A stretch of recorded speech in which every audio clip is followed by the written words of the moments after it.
Okay. हाँ, शुरू करते हैं।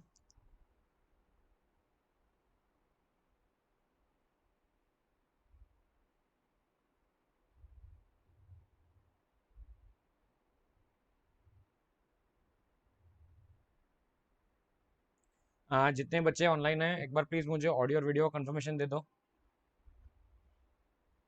प्रॉपरली आवाज़ सुनाई दे रही है सबको? So that we can start.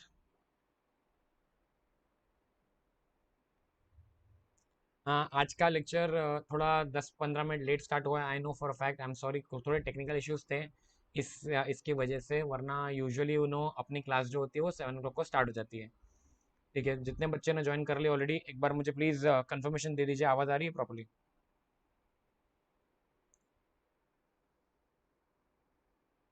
Hi Pratyush, good evening. Good evening Jyotiraditya. Cosmigo has joined. Hi Cosmigo. बेटा आपका नाम क्या है कॉस्मिगो?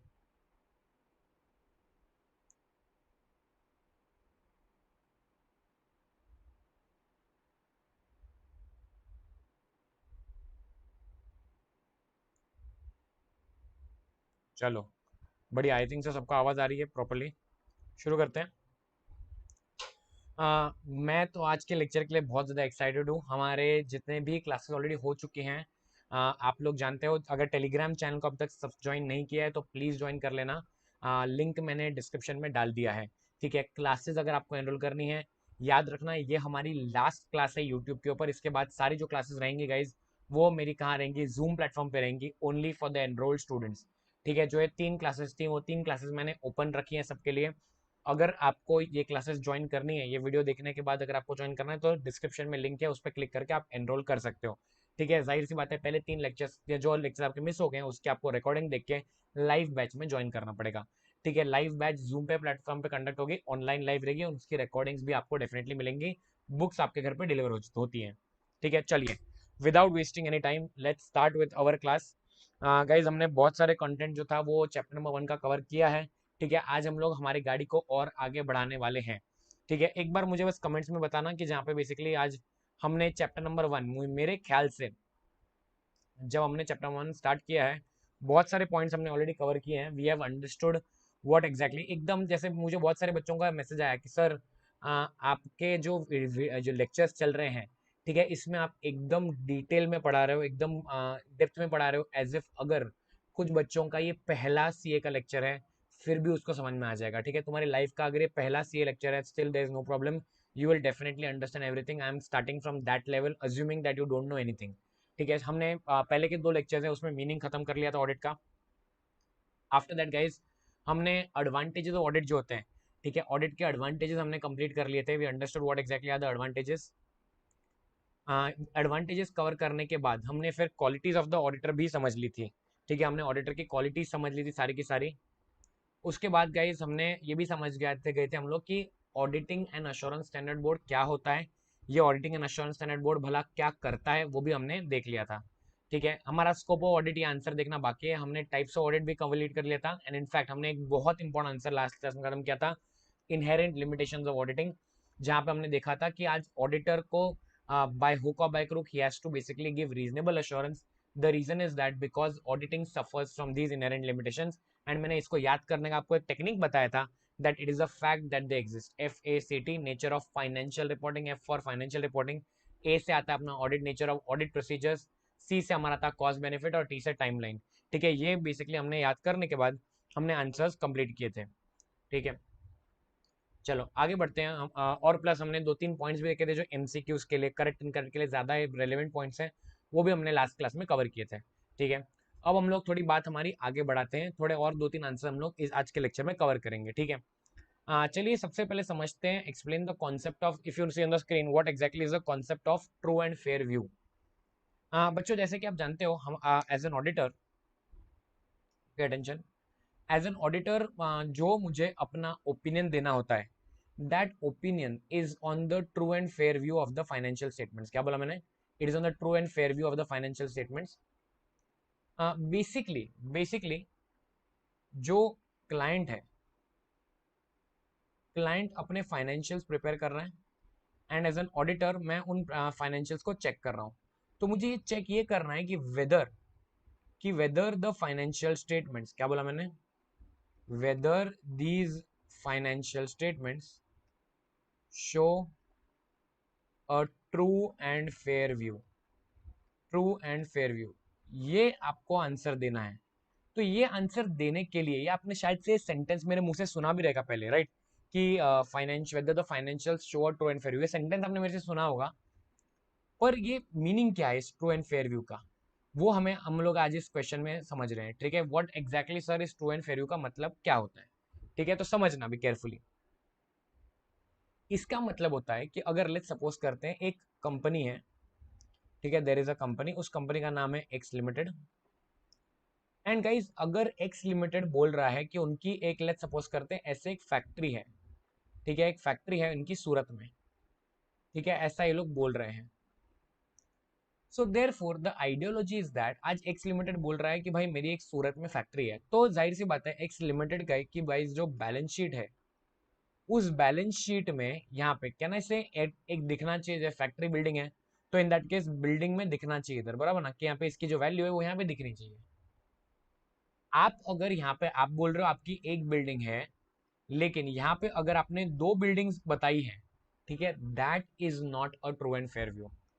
बेसिकली तुम समझो ट्रू एंड फेयर व्यू का मतलब क्या होता है, ट्रांसपेरेंसी, जो है वो बताओ, जो है वो बताओ। ठीक है, आपकी आपकी ऑर्गेनाइजेशन कितनी दमदार है वो आप फाइनेंशियल में बताओ। ठीक है, आप ख्याली पुलाव मत पकाओ। समझे क्या बोला मैंने, ट्रू एंड फेयर व्यू क्या याद रखने का, जो है वो बताओ, खाली फोकट ख्याली पुलाव मत पकाओ। ठीक है, फॉर एग्जाम्पल आज आपके एसेट्स नहीं है तो फाइनेंशियल में मत दिखाओ, आप आपके एसेट्स की वैल्यू बढ़ा चढ़ा के मत दिखाओ, आप आपके लाइबिलिटी की वैल्यू घटा के मत दिखाओ। समझे ना, ये सब टाइम पास नहीं करना है, जो है वो दिखाओ।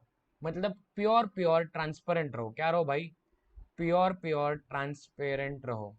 समझे, यू शुड नॉट, आपको आपको बेसिकली आपको आपको जो एग्जैक्टली सिचुएशन है वो बतानी है, उसको बोलते हैं ट्रू एंड फेयर व्यू। समझ में आया? तो सर इसका आंसर क्या है, देख लो इसका आंसर कितना सिंपल है, कितना सिंपल, देख लो। True and fair view, the phrase, ये देख रहे हो, समझो सेंटेंस को समझो। ये जो फ्रेज है, ये फ्रेज, ये जो सेंटेंस है ट्रू एंड फेयर व्यू, ये बहुत सारे लॉज में, मैंने आप लोगों को एक अपनी डिक्शनरी ऑडिट की, बराबर, ऑडिट डिक्शनरी बोला था कि स्टैट्यूट एज अ वर्ड को लिख देना, वहां पे लिख देना लॉ। तो देयरफॉर बहुत सारे लॉज में ये शब्द इस्तेमाल होता है ट्रू एंड फेयर व्यू। लेकिन साला इसके शब्द का मीनिंग क्या है, वो मीनिंग समझ रहे हैं हम लोग, but it is not defined. देख लो, ये क्या नाइंसाफी है कि यार ये सेंटेंस का इस्तेमाल तो किया गया है हर जगह पे, लेकिन डिफाइन नहीं किया है। डिफाइन क्यों नहीं किया गया, is a concept closely related to the concept of materiality. Materiality क्या होता है हम लोग आगे देखने वाले, एक हमारा अलग एक स्टैंडर्ड है मटेरियलिटी का। बट इन अ नटशेल आप समझ लो मटेरियलिटी मतलब क्या, इंपॉर्टेंट एरियाज पे आपको ध्यान देना है। In order to form and express an opinion on the true and fair view, बराबर ना, मैं तो चेक करने वाला फाइनेंशियल्स की वेदर उनमें ट्रू एंड फेयर व्यू है कि नहीं।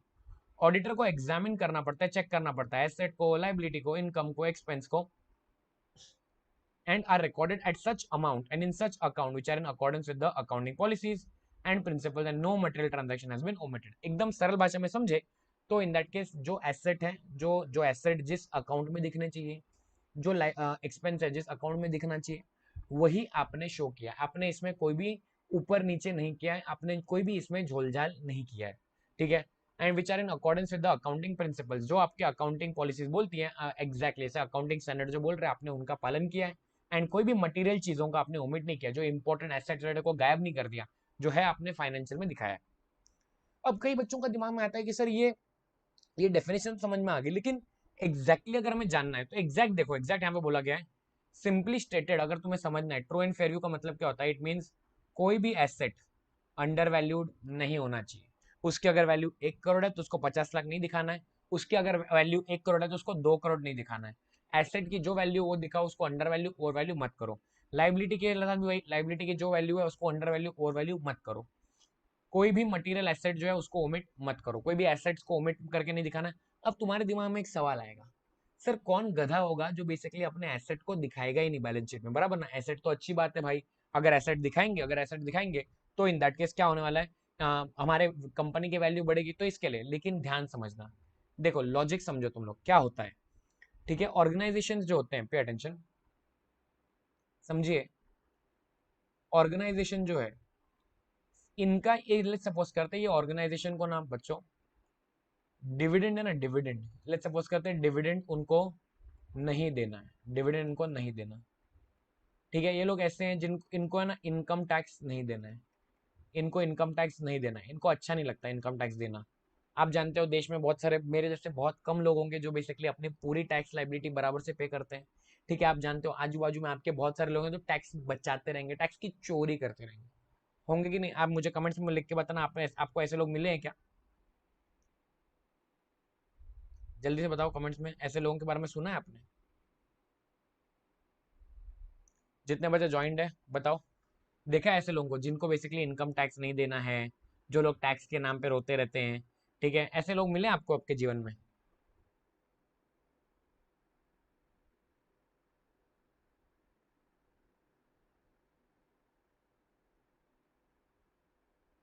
मिले है ना? मिले।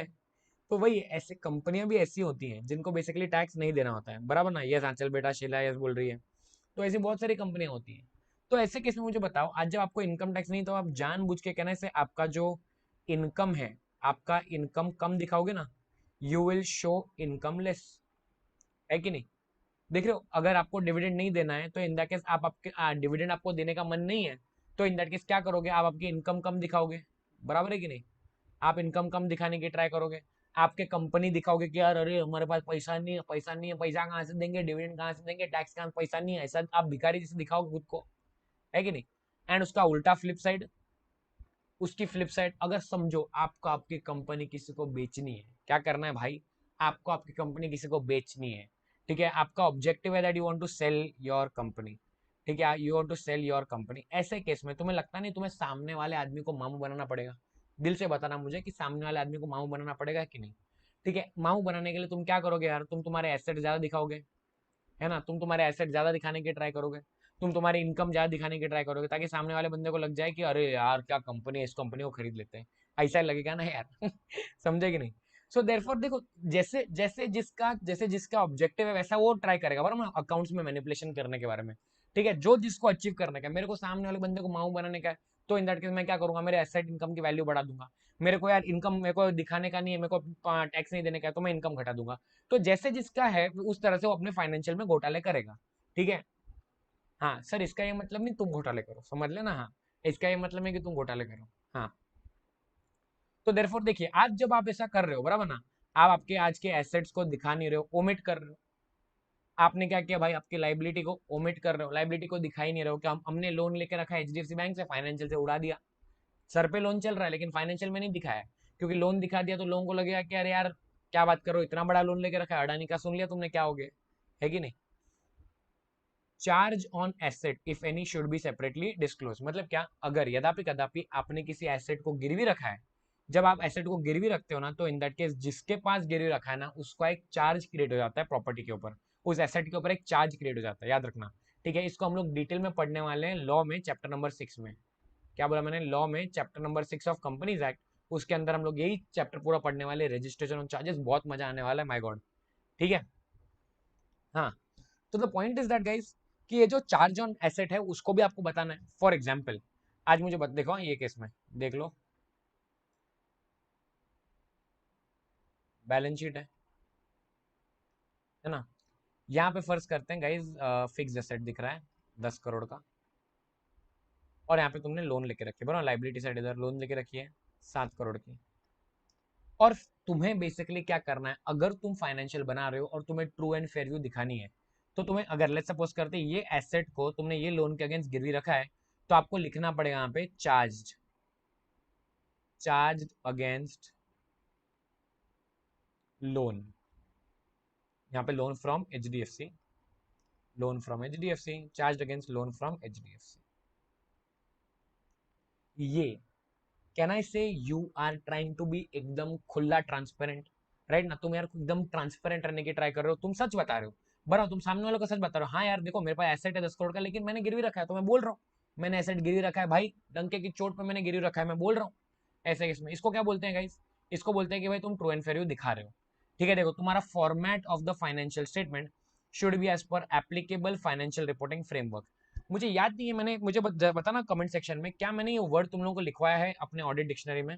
Have we written down this word guys, applicable financial, ये वर्ड हमने लिखवाया है कि नहीं लिखवाया, बताइए जरा, मुझे याद नहीं आ रहा मैंने लिखवाया कि नहीं लिखवाया।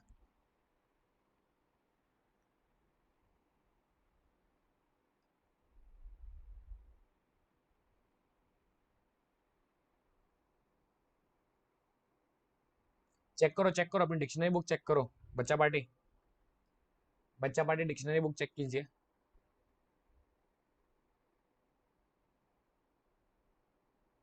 जिन बच्चों ने एनरोल किया है मैंने टाइम टेबल डाल दिया ग्रुप पे, मिल गया ना अपने व्हाट्सएप ग्रुप में? नहीं लिखवाया? चलो लिखवा देता हूँ अभी, पे अटेंशन। ओके ओके, ठीक है, लिखो लो बच्चों। अभी समझना ध्यान से, केयरफुली, वर्ड समझना जो तुम्हें लिखना है। पहले मैं लिख देता हूँ उस वर्ड को, उसके बाद तुम लिखना, ठीक है? सुनो, ऐसा, सर हम लोग तो क्लास में कॉपी करने के लिए आए हैं, समझ सुनने के लिए आए हो सर। मैं बात करूंगा, तुम सुनोगे, लिखने विखने का काम बाद में, ठीक है? तो जो बता रहा हूँ पहले सुनो, ठीक है? अभी वर्ड क्या मैं बताना चाहता हूँ तुम्हें, ऑडिट क्रिएशन लिखना है, उसका नाम है applicable, applicable financial reporting framework, ठीक है? अब सर इस शब्द का मतलब क्या है, इस शब्द का मतलब क्या है, एप्लीकेबल फाइनेंशियल रिपोर्टिंग फ्रेमवर्क के शब्द का मतलब क्या है, ध्यान समझो, पे अटेंशन। आज लेट्स सपोज करते हैं मेरा क्लाइंट है, मेरा क्लाइंट जो है बच्चों, client is going to, words देखना, prepare and present financial statements, बराबर ना? बच्चों हमने देख भी लिया था कि ये करते हुए उनको क्या करनी पड़ेगी बच्चों, अकाउंटिंग, बराबर है, अकाउंटिंग करनी पड़ेगी। अकाउंटिंग करने के लिए कहना से वो लोग अकाउंटिंग स्टैंडर्ड्स का सहारा लेंगे, है कि नहीं? अकाउंटिंग करने के लिए वो लोग अकाउंटिंग स्टैंडर्ड्स का सहारा लेंगे, इज दैट राइट? नाउ ये अकाउंटिंग स्टैंडर्ड्स ना, ये अकाउंटिंग स्टैंडर्ड हो गए, आपकी अकाउंटिंग की पॉलिसीज हो गई, ठीक है? ये सब हम इस्तेमाल करते हैं हमारे अकाउंटिंग में, बराबर ना? पर कहने से बच्चों हमें एक फॉर्मेट भी चाहिए ना फाइनेंशियल स्टेटमेंट्स का, क्या चाहिए हमें? एक फॉर्मेट, क्या बोला? फॉर्मेट। तो ये फॉर्मेट जो है ना बच्चों, ये फॉर्मेट आपके पर्टिकुलर एक्ट में दिया गया है। मतलब सर क्या, एक बार आपस रिपीट करोगे, फॉर्मेट का मतलब क्या है, ध्यान सुनना। आज अगर मेरा क्लाइंट बच्चों एक कंपनी है, कौन है? कंपनी इज माय क्लाइंट, ठीक है? तो कहने से इनके ऊपर कंपनीज एक्ट 2013 लगता है, लगता है कि नहीं? अभी जो कंपनीज एक्ट 2013 ना बच्चों, इस कंपनी एक्ट 2013 के पीछे कुछ अटैचमेंट है, क्या लगे हुए हैं? अटैचमेंट, ठीक है? अपन पता है ईमेल में अटैचमेंट लगाते हैं, तो सिमिलरली पता ना, तो तुम लोग पे एक पेपर है, पेपर के पीछे लगाते हैं, वैसे ही एक्ट के पीछे ना बच्चों कुछ अटैचमेंट लगे हुए हैं। इन अटैचमेंट को हम लोग अटैचमेंट नहीं बुलाते हैं, इन अटैचमेंट का वर्ड नाम अलग है। इन अटैचमेंट्स को बच्चों हम लोग क्या बुलाते हैं? शेड्यूल, क्या बुलाते हैं? Schedule. What is the word? तो आई रिपीट, कंपनी के, मेरा क्लाइंट कंपनी है, कंपनी के पीछे कंपनी, कंपनी के ऊपर कंपनी एक्ट लगता है, और कंपनी एक्ट के पीछे कई सारे अटैचमेंट लगते हैं। और ये जो अटैचमेंट है गाइस, इन अटैचमेंट को हम लोग क्या बुलाते हैं? We call them as schedule, क्या बुलाते हैं? शेड्यूल, ठीक है? तो सर ऐसे कितने शेड्यूल्स, ऐसे क्या है, कौन सा शेड्यूल के बारे में हम लोग बात कर रहे हैं, चलिए देखते हैं। सर क्या आप हमें कंपनी एक्ट दिखा सकते हो? हमने आज तक कभी कंपनी एक्ट दिखा नहीं, दिखा देता हूँ, ध्यान से देख लो।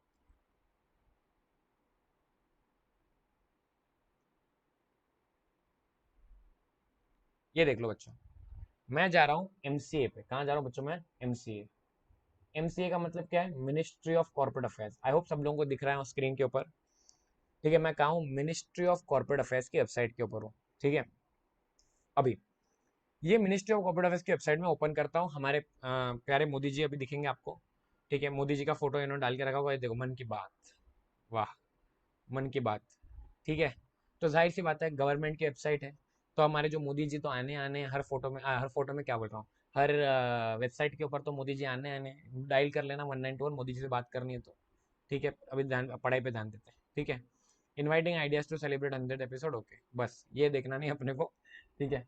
हाँ, अभी जाएंगे अपन एक्ट्स और ई बुक में, तो ये तुम्हें मैं दिखा रहा हूँ। हाँ, साइना बोल रही है, यस बेटा, सिर्फ कंपनी एक्ट ही है तुम लोगों को, न्यू सिलेबस वालों को तो इनफैक्ट सिर्फ कंपनीज एक्ट ही है। अरे मोदी जी का और एक आया देखो दाढ़ी वाला फोटो, ठीक है, मोदी जी का और एक फोटो आया दाढ़ी वाला ये चेंज होता रहेगा। हाँ, तो द पॉइंट इज दैट कि जहाँ पे बच्चों अपने लॉ के सिलेबस में तो सिर्फ कंपनीज एक्ट ही है, ठीक है, वहाँ पे तो बहुत तबला तोड़ मजा आने वाला है यार कंपनीज एक्ट समझने में। ठीक है, I can't wait for 1 June, I don't know about you. चलो, एक्ट में जाएंगे अपन, ई बुक में जाएंगे, किधर जाएंगे, ई बुक। ठीक है, ये देखो ई बुक, इलेक्ट्रॉनिक बुक ओपन करेंगे, ये देखो इलेक्ट्रॉनिक बुक में जाएंगे बच्चों, इसमें भी जाना है अपने को किधर, ये देखो एक्ट में, वापस इधर एक्ट में जाना है, एक्ट पे क्लिक करो, इधर कंपनीज एक्ट दिख जाएगा। ठीक है, तो आज के बाद कभी बोलना नहीं है कि सर हमारे पास तो कंपनीज एक्ट की बुक ही नहीं है, कंपनी की बुक तुम्हारे पास अवेलेबल है ऑनलाइन, पूरी बुक अवेलेबल है। ठीक है, साइना बोल रही है कॉर्पोरेट नहीं है, बेटा कंपनी लॉ मतलब कॉर्पोरेट लॉ, कंपनी लॉ मतलब कॉर्पोरेट लॉ, ठीक है। हाँ, यस प्रत्युष, जय Modi ji, yes very good. हाँ, चलो let's let's not go into the politics, ठीक है, फोकस फोकस।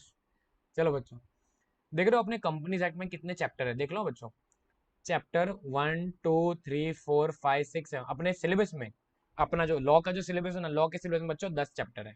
ठीक है, टोटल अपने जो पूरे के पूरे कंपनीज एक्ट के अंदर, ये देख रहे हो 29 चैप्टर है, कितने चैप्टर है, 29। ठीक है, उसके बाद मैंने तुम्हें बताया एक्ट के पीछे क्या लगते हैं, एक्ट के पीछे एनेक्चर लगते हैं, बराबर ना, अटैचमेंट लगते हैं। और अटैचमेंट को हम लोग क्या बुलाते हैं, तुम्हारा वो गर्लफ्रेंड बॉयफ्रेंड वाला अटैचमेंट की बात नहीं कर रहा हूँ मैं, बोल रहा हूँ अटैचमेंट मतलब एनेक्चर जो पीछे लगते हैं। ठीक है, तो अटैचमेंट लगते हैं शेड्यूल 1, एक पहला अटैचमेंट जिसको बोलता है शेड्यूल 1। उसके बाद और एक अटैचमेंट आता है शेड्यूल 2, और हमें इंटरेस्ट है शेड्यूल 3 में। हमें किस में इंटरेस्ट है बच्चों, शेड्यूल 3 में। ये है हमारा अटैचमेंट, ये आई मीन ये है हमारा मेन चीज जो हमें देखनी है।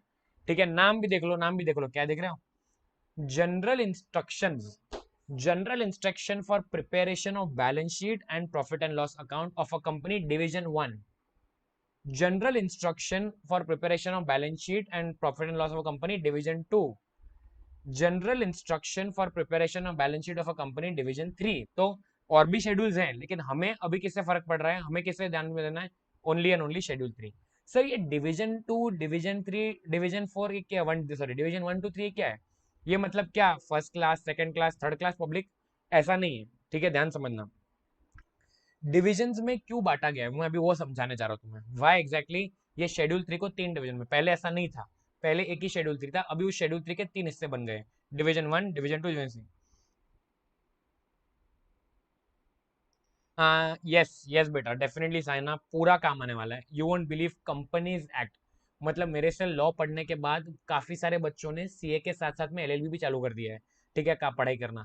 ओके, तो बेटा ये किसमें, जहाँ पे डेफिनेटली काम आता है, इनफैक्ट कंपनीज एक्ट बहुत ज्यादा काम आता है। ठीक है बेटा, हाँ, और ये सब अपन तो करते हैं ना यार लाइफ जीवन में, एग्जाम्पल है सीए के सारे, मुझे बताओ अकाउंटिंग तो आप एक्चुअल जीवन में कर रहे हो, ऑडिट भी आप एक्चुअल में जाके कर रहे हो ना, क्लाइंट प्लेस पे वहाँ पे जाके करोगे ऑडिटिंग। हाँ, कंपनी जिला ओके भाई, अपने सारे चीजें प्रैक्टिकल है, बराबर ना, अपन कंपनी को इनकॉर्पोरेट करते हैं, एक्चुअल में इनकॉर्पोरेट करते हैं थोड़ा ना, ये हवा में थोड़ी है, कंपनी को बनाते हैं। फिर मुझे बताओ कॉस्टिंग अपन करते हैं, टैक्सेशन भी अपन एक्चुअल में करते हैं, तो सारे सीए के सब्जेक्ट एक्चुअल में प्रैक्टिकल लाइफ में इस्तेमाल होते हैं। ठीक है, हाँ, तो अब मैं समझते हैं कि शेड्यूल 3 में डिवीजन 1 डिवीजन 2 डिवीजन 3 का मतलब क्या है, पहले ये समझ लो, ये तो मैं समझा देता हूँ मैं पहले, ये देख लो, schedule 3 of the companies act 2013, ये मैंने तुम्हें बताया 3 पार्ट में डिवाइडेड, बराबर ना,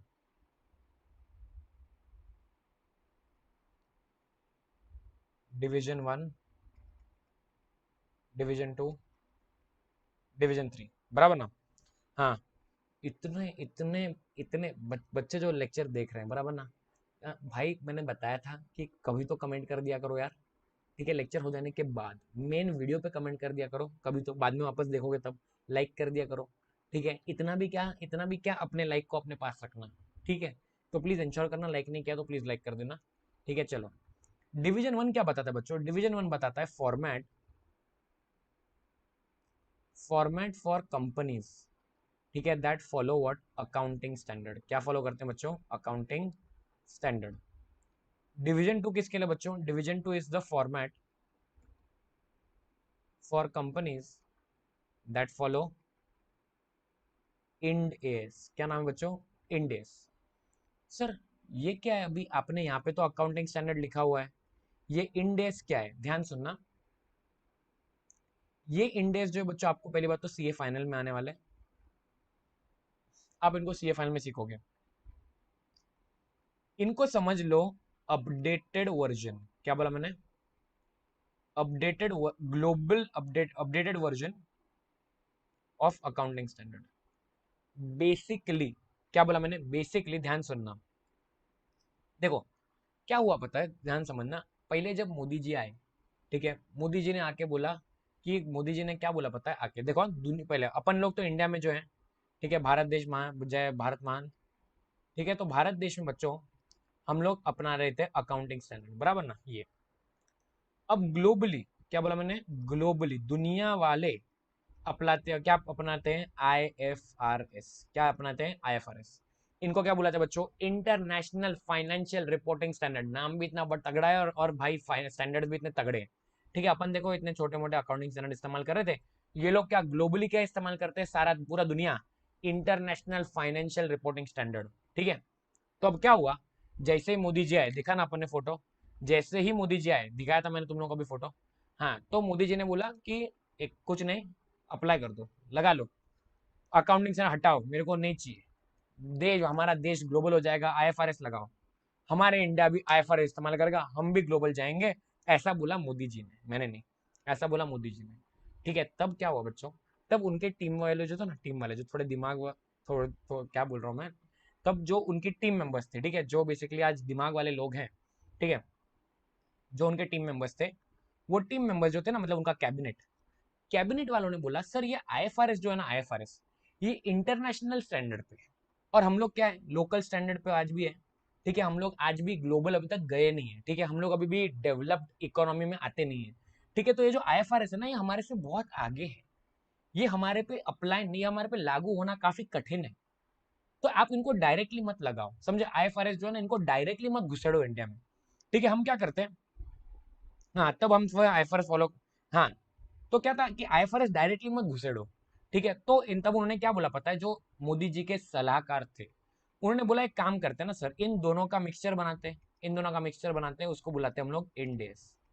ठीक है, इंडेस मतलब क्या, कि यहाँ की जो चीजें हैं जो हम अपना सकते हैं उनको डाल देते हैं, जो यहाँ की चीजें हम लोग इस्तेमाल नहीं करते हटा देते हैं, यहाँ की जो चीजें हम लोग इस्तेमाल करते रख देते हैं, जो पुराने आउटडेटेड है उनको हटा देते हैं।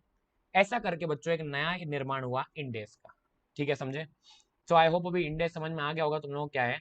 तो इसीलिए बच्चों जब ये इंडेस आया, देखो जब ये इंडेस आया, तो जाहिर सी बात है थोड़े उनके शब्द चेंज हो गए, शब्दों का उच्चार चेंज हो गया, तो इसीलिए उनको डिवीजन 2 बनाना पड़ गया, समझे। पहले तक अपना यही चल रहा था, डिवीजन 1 ही चल रहा था, क्या चल रहा था, डिवीजन 1। ठीक है, लेकिन जब से इंडेस आया ना, ठीक है, तब से क्या हुआ, उनको डिवीजन 2 भी बनाना पड़ गया। ठीक है, तो इसीलिए इंडेस अपन सीए फाइनल में पढ़ेंगे, अकाउंटिंग स्टैंडर्ड आप पढ़ते हो इंटर लेवल पे, ठीक है, अकाउंट से, समझ में आया, ओके।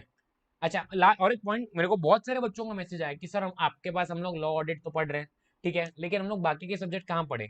ठीक है, तो बहुत जल्दी मैं यूट्यूब पे वीडियो डालने वाला हूँ for your other subjects.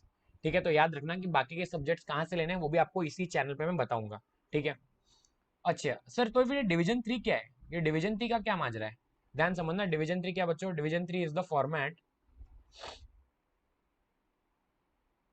For NBFCs, non banking financial companies that follow Indians. ठीक है, ये क्या होता है बच्चों, दीज आर NBFC, ये क्या होता है, नॉन बैंकिंग फाइनेंशियल कंपनी। तुमने सुना होगा ना, मुथूट फाइनेंस, अक्षय कुमार आता है पता है एडवर्टीजमेंट में, मुथूट फाइनेंस। ठीक है, अन्नपूरम गोल्ड लोन या अन्नपूरम गोल्ड लोन, ऐसा कुछ तो है। ठीक है, तो फिर तुमने देखा होगा वो, और बहुत सारे NBFC है वैसे तो इंडिया में। ठीक है, तो एक एक एक बच्चों की पढ़ाई को लोन देने के लिए भी एक NBFC है जिसका नाम है एड्यूवांस। ठीक है, तो बेसिकली बहुत सारे NBFC हैं, तो ये NBFC जो इंडिया फॉलो कर रहे हैं ना, उनके लिए डिवीजन 3 बनाया गया। कमेंट्स में मुझे पहले, कमेंट्स में मुझे पहले बताओ कि थैंक यू साइना। कमेंट में पहले बताओ समझ में आ गया बच्चों शेड्यूल 3 का पूरा फंडा। अब हम लोग जाके साक्षात देखेंगे शेड्यूल 3 कैसा दिखता है। ठीक है, ये तो मैं तुम्हें बताया डिवीजन 1, डिवीजन 2, डिवीजन 3 क्या है। ठीक है, आई होप दिस क्लियर। इसको भाई नोट डाउन कर लिया, इसको नोट डाउन कर लिया शेड्यूल 3 को।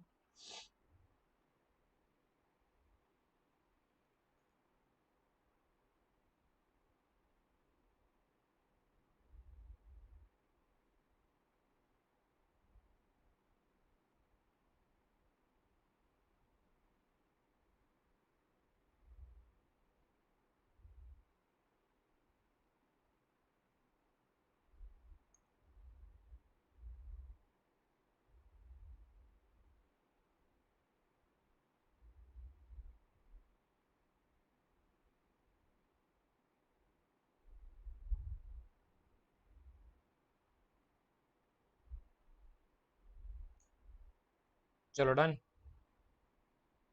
Perfect, very good. चलो आगे बढ़ते हैं, हमें शेड्यूल 3 देखना भी तो ना साक्षात। ये देख लो, मैं इसको ओपन कर रहा हूँ। मैं डिवीजन 1 अभी के लिए ओपन कर रहा हूँ। सर क्यों डिवीजन 1 क्यों दिखा रहे हो? बिकॉज तुम्हारे सिलेबस में अकाउंटिंग स्टैंडर्ड है ना इंटर के, इसलिए। देख लो नाम में, देख लो क्या दिया है नाम में, ये देख रहे हो नाम, देख लो इसका, general instructions for preparation of balance sheet and PNL of a company, बराबर ना, एंड ऑफ अ कंपनी। तो ये देख लो, ये लोग इतना इन्होंने इंस्ट्रक्शन दिए ना, देखो यहाँ पे इन्होंने इंस्ट्रक्शन इसके भी दिए। ये देख लो कि अगर तुम्हारे फाइनेंशियल में कोई आंकड़ा है, ठीक है, उसको राउंड ऑफ कितने तक करना है ना, अपन राउंड ऑफ करते हैं, तो राउंड ऑफ कितने तक करना है उसका भी इन्होंने इंस्ट्रक्शन दिया है। फिर नीचे जाकर देखते हैं, तो ये देख लो यहाँ पे पूरा उन्होंने पूरा का पूरा फॉर्मेट दिया है, पूरा का पूरा फॉर्मेट, ये देखो बैलेंस शीट का फॉर्मेट दिया है। ये देख लो सब लोग, नेम ऑफ द कंपनी दिख रहा है, नेम ऑफ द कंपनी, फिर बैलेंस शीट एज एट 31 मार्च। ओके, फिर देखो पूरा का पूरा बैलेंस शीट का फॉर्मेट है, स्टार्टिंग होता है इक्विटी एंड लाइबिलिटी से। ये सब आपको अकाउंट में सिखाया जाएगा। Share holder fund, share capital, reason surplus, बराबर ना, फिगर्स ऑफ द, ये करंट ईयर का नंबर है और ये प्रीवियस ईयर का नंबर है, ठीक है, ताकि हम लोग कंपेयर कर पाए। ये पूरा का पूरा फॉर्मेट दिया हुआ है, देख रहे हो, trade payable, current asset, non current asset कैसे दिखेंगे, करंट एसेट कैसे दिखेंगे, लॉन्ग टर्म लोन्स, ये पूरा दिया हुआ है। उसके बाद नीचे तुम्हारा पीएनएल का भी पूरा पूरा का पूरा ये दिया हुआ है। पीएनएल का क्या चला गया भाई, ये देख लो कितने ज्यादा इंस्ट्रक्शन इन्होंने, सारे के सारे इंस्ट्रक्शन दिए गए कि आपको आपके फाइनेंशियल्स कैसे, ये देख लो पीएनएल का भी पूरा दिया हुआ है, देख लो statement of profit and loss part 2, statement of profit and loss का भी इन्होंने पूरा का पूरा ये बताया हुआ है कि how exactly should the statement look like. ठीक है, तो अब मुझे बताओ ध्यान से, अभी तुम मुझे बताना, कैन आई से, अब पे अटेंशन, अब समझ में आया फंडा? देखो जो मेरा क्लाइंट है, जिस क्लाइंट को बेसिकली आज प्रिपेयर एंड प्रेजेंट करने, क्लाइंट को क्या करने, प्रिपेयर एंड प्रेजेंट करने फाइनेंशियल स्टेटमेंट्स, तो कहना है इनकी मदद करने के लिए अकाउंटिंग स्टैंडर्ड तो आते ही हैं, प्लस अपने फॉर्मेट के लिए क्या है गाइज हमारे पास शेड्यूल 3, हमारे पास फॉर्मेट के लिए क्या है शेड्यूल 3, बराबर ना। सो देयर फॉर याद रखना, एप्लीकेबल फाइनेंशियल रिपोर्टिंग फ्रेमवर्क में दो चीज़ें आती हैं, एक तो आपके अकाउंटिंग स्टैंडर्ड्स आते हैं, और साथ साथ में आपका एप्लीकेबल जो फॉर्मेट है ना आपके एक्ट के हिसाब से, वो अप्लाई होता है। तो इसके लिए क्या मैं इसको ऐसा बोल सकता हूँ, एप्लीकेबल फाइनेंशियल रिपोर्टिंग फ्रेमवर्क का मतलब है एप्लीकेबल अकाउंटिंग प्लस प्रेजेंटेशन, का स्ट्रक्चर, समझे ना, स्ट्रक्चर। ठीक है, तो याद रखो AFRF, ये वर्ड बहुत ज्यादा आने वाला है, हर जगह पे हमें ऐसा वर्ड दिखेगा AFRF, applicable financial reporting framework. ठीक है, तो हमें हर जगह पे ये सेंटेंस दिखने को मिलेगा। आप लोग आपकी डिक्शनरी में ये लिख देना, ये पूरा का पूरा डायग्राम जो है बना लो आपकी डिक्शनरी में, ये पूरा डायग्राम आपकी डिक्शनरी में दिखना चाहिए। इसके बाद मैं आप लोगों को एक सेंटेंस पूछूंगा, मुझे आंसर चाहिए उसका करेक्ट और इनकरेक्ट के, ठीक है।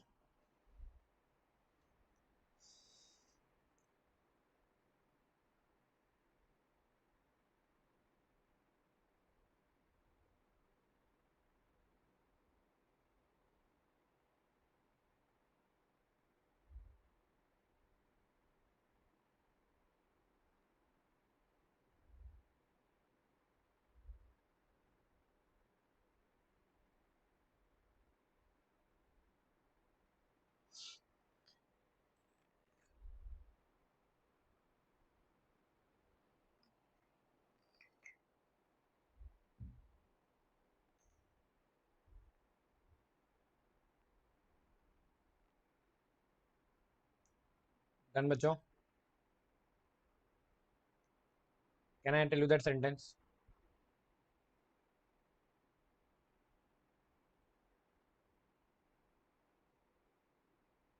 चलो, अब तो मुझे बताना करेक्ट इनकरेक्ट, बराबर है।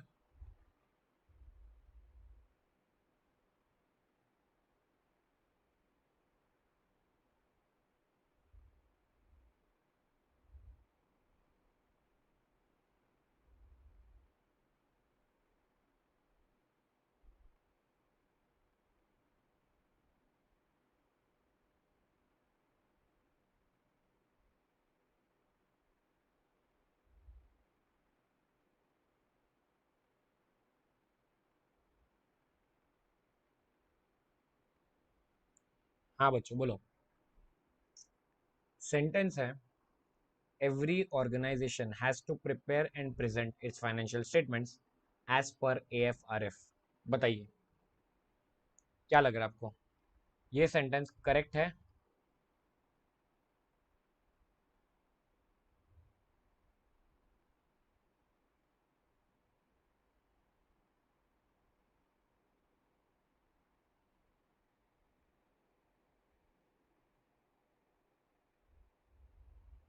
ये सेंटेंस करेक्ट है कि इनकरेक्ट है, बोलो जल्दी।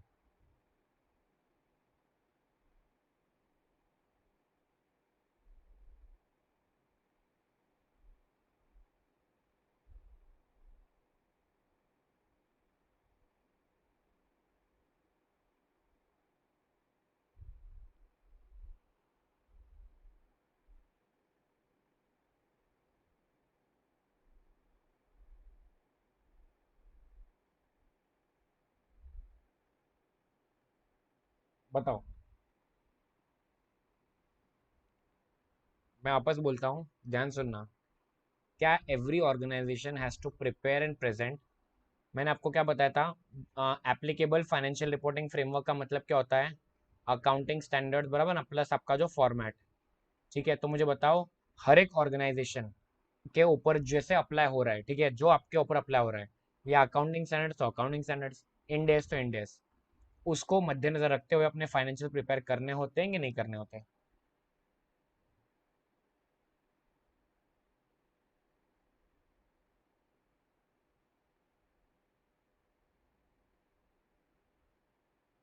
ओके, तो बच्चों याद रखना, the answer is actually correct.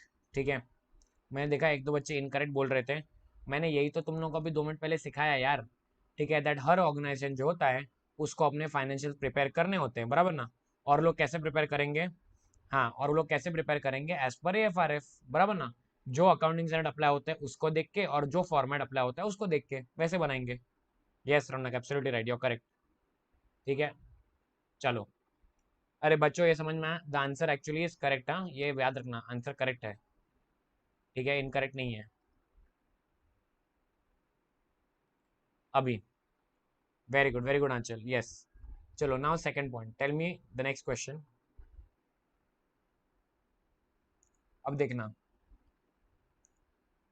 Auditor has to check, auditor has to check whether the client whether the client has prepared financial statements as per applicable financial reporting framework। बताओ, ये sentence क्या लग रहा है, करेक्ट कि incorrect?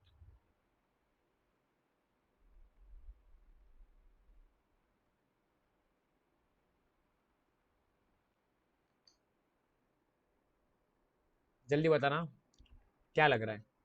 ये sentence correct लग रहा है कि इनकरेक्ट लग रहा है?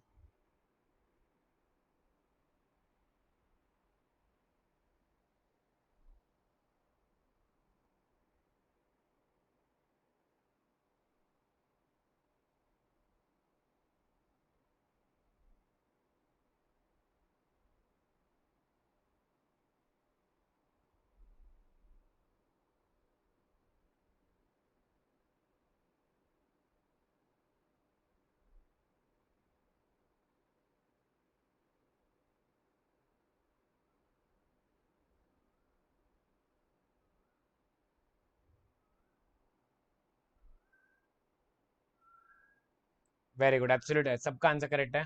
Yes, this answer question answer is also correct, बराबर ना। चलो, आई होप अभी आपको ये दिमाग में पॉइंट बैठ गया होगा।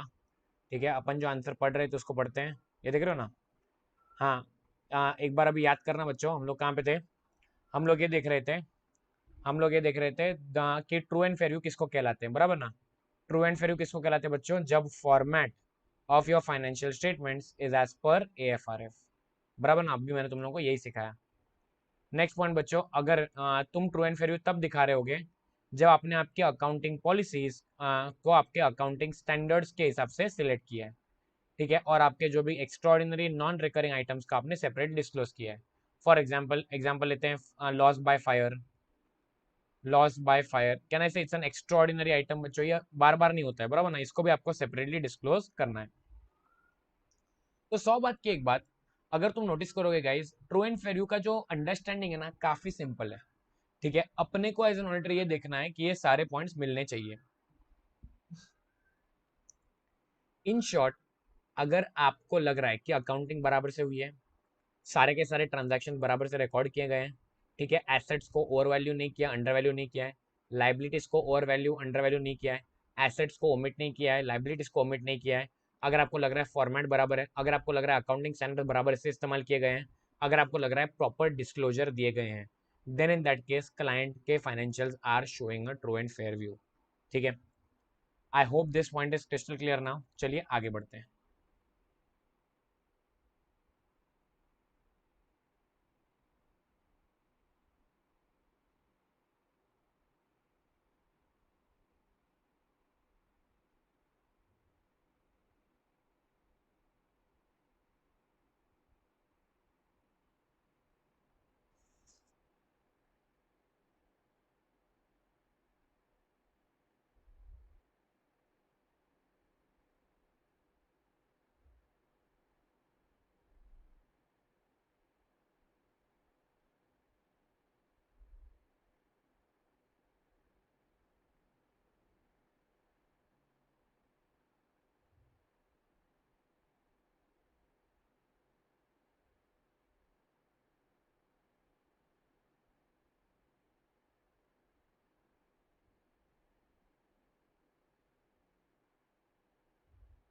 ओके, और एक क्वेश्चन कवर करते हैं बच्चों, ध्यान सुनना।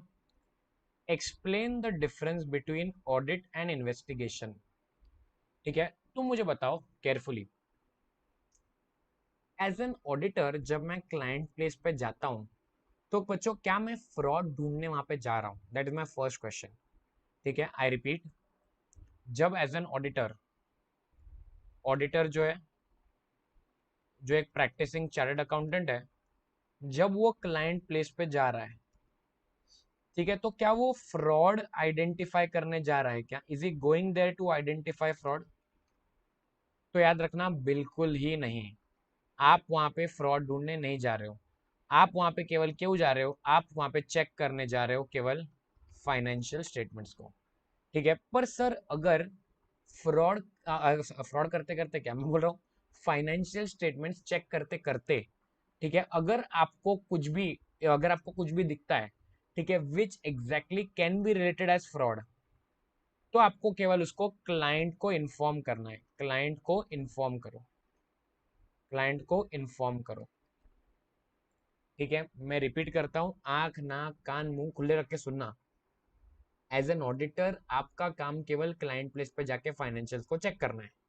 ठीक है, यद्यपि कदापि, यद्यपि कदापि आप जब आपके क्लाइंट प्लेस पे गए, ठीक है, एंड ऑडिट करते करते, ऑडिट करते दौरान आपको दिख गया कि लेट्स सपोज करते ये 10 इनवॉइस जो मुझे दिखे, ये 10 बिल फेक है, 10 फेक बिल आपको दिख गए, ऐसे केस में वो आपको मिल गए, आप वहां उसको ढूंढने नहीं गए थे, आपको ऐसे जब बिल मिल गए ना, तो इन दैट केस आपकी एक ही जिम्मेदारी है कि आपको इसके बारे में आपके क्लाइंट को इत्तला करना है।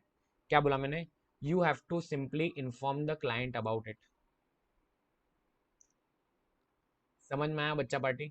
ठीक है, आपको आपके क्लाइंट को इन्फॉर्म करना है इसके बारे में। Are you clear? ठीक है, इसको, क्लाइंट को इन्फॉर्म करो, इसको बुलाते हैं अपन क्या? Fraud reporting. क्या बुलाते हैं अपन? Fraud reporting. आप क्लाइंट को इत्तला कर रहे हो, मतलब आप क्या कर रहे हो? फ्रॉड की रिपोर्टिंग कर रहे हो। ठीक है, ये आपको आपके क्लाइंट के को बताना है कि भाई देखो मुझे ऐसे ऐसे चीजें यहाँ पे मिल गई। ठीक है, आप वहां पे कभी भी फ्रॉड ढूंढने नहीं जा रहे हो। ठीक है, फिर उसके बाद हो सकता है क्लाइंट को, जब आप इन्फॉर्म करोगे ना, आपने क्लाइंट को इन्फॉर्म कर दिया, फिर शायद हो सकता है कि क्लाइंट किसी और को बुलवा के इन्वेस्टिगेशन कर ले। ठीक है, आप वहां पे इन्वेस्टिगेशन करने नहीं जा रहे हो, याद रखना। ठीक है, आप वहां पे एकदम सस्पिशियस माइंड के साथ नहीं जा रहे हो, आप वहां पे जा रहे हो, auditor goes there with a questioning mind. Questioning mind मतलब क्या? कि जहां पे आपके अंदर एक जानने की जिज्ञासा होनी चाहिए।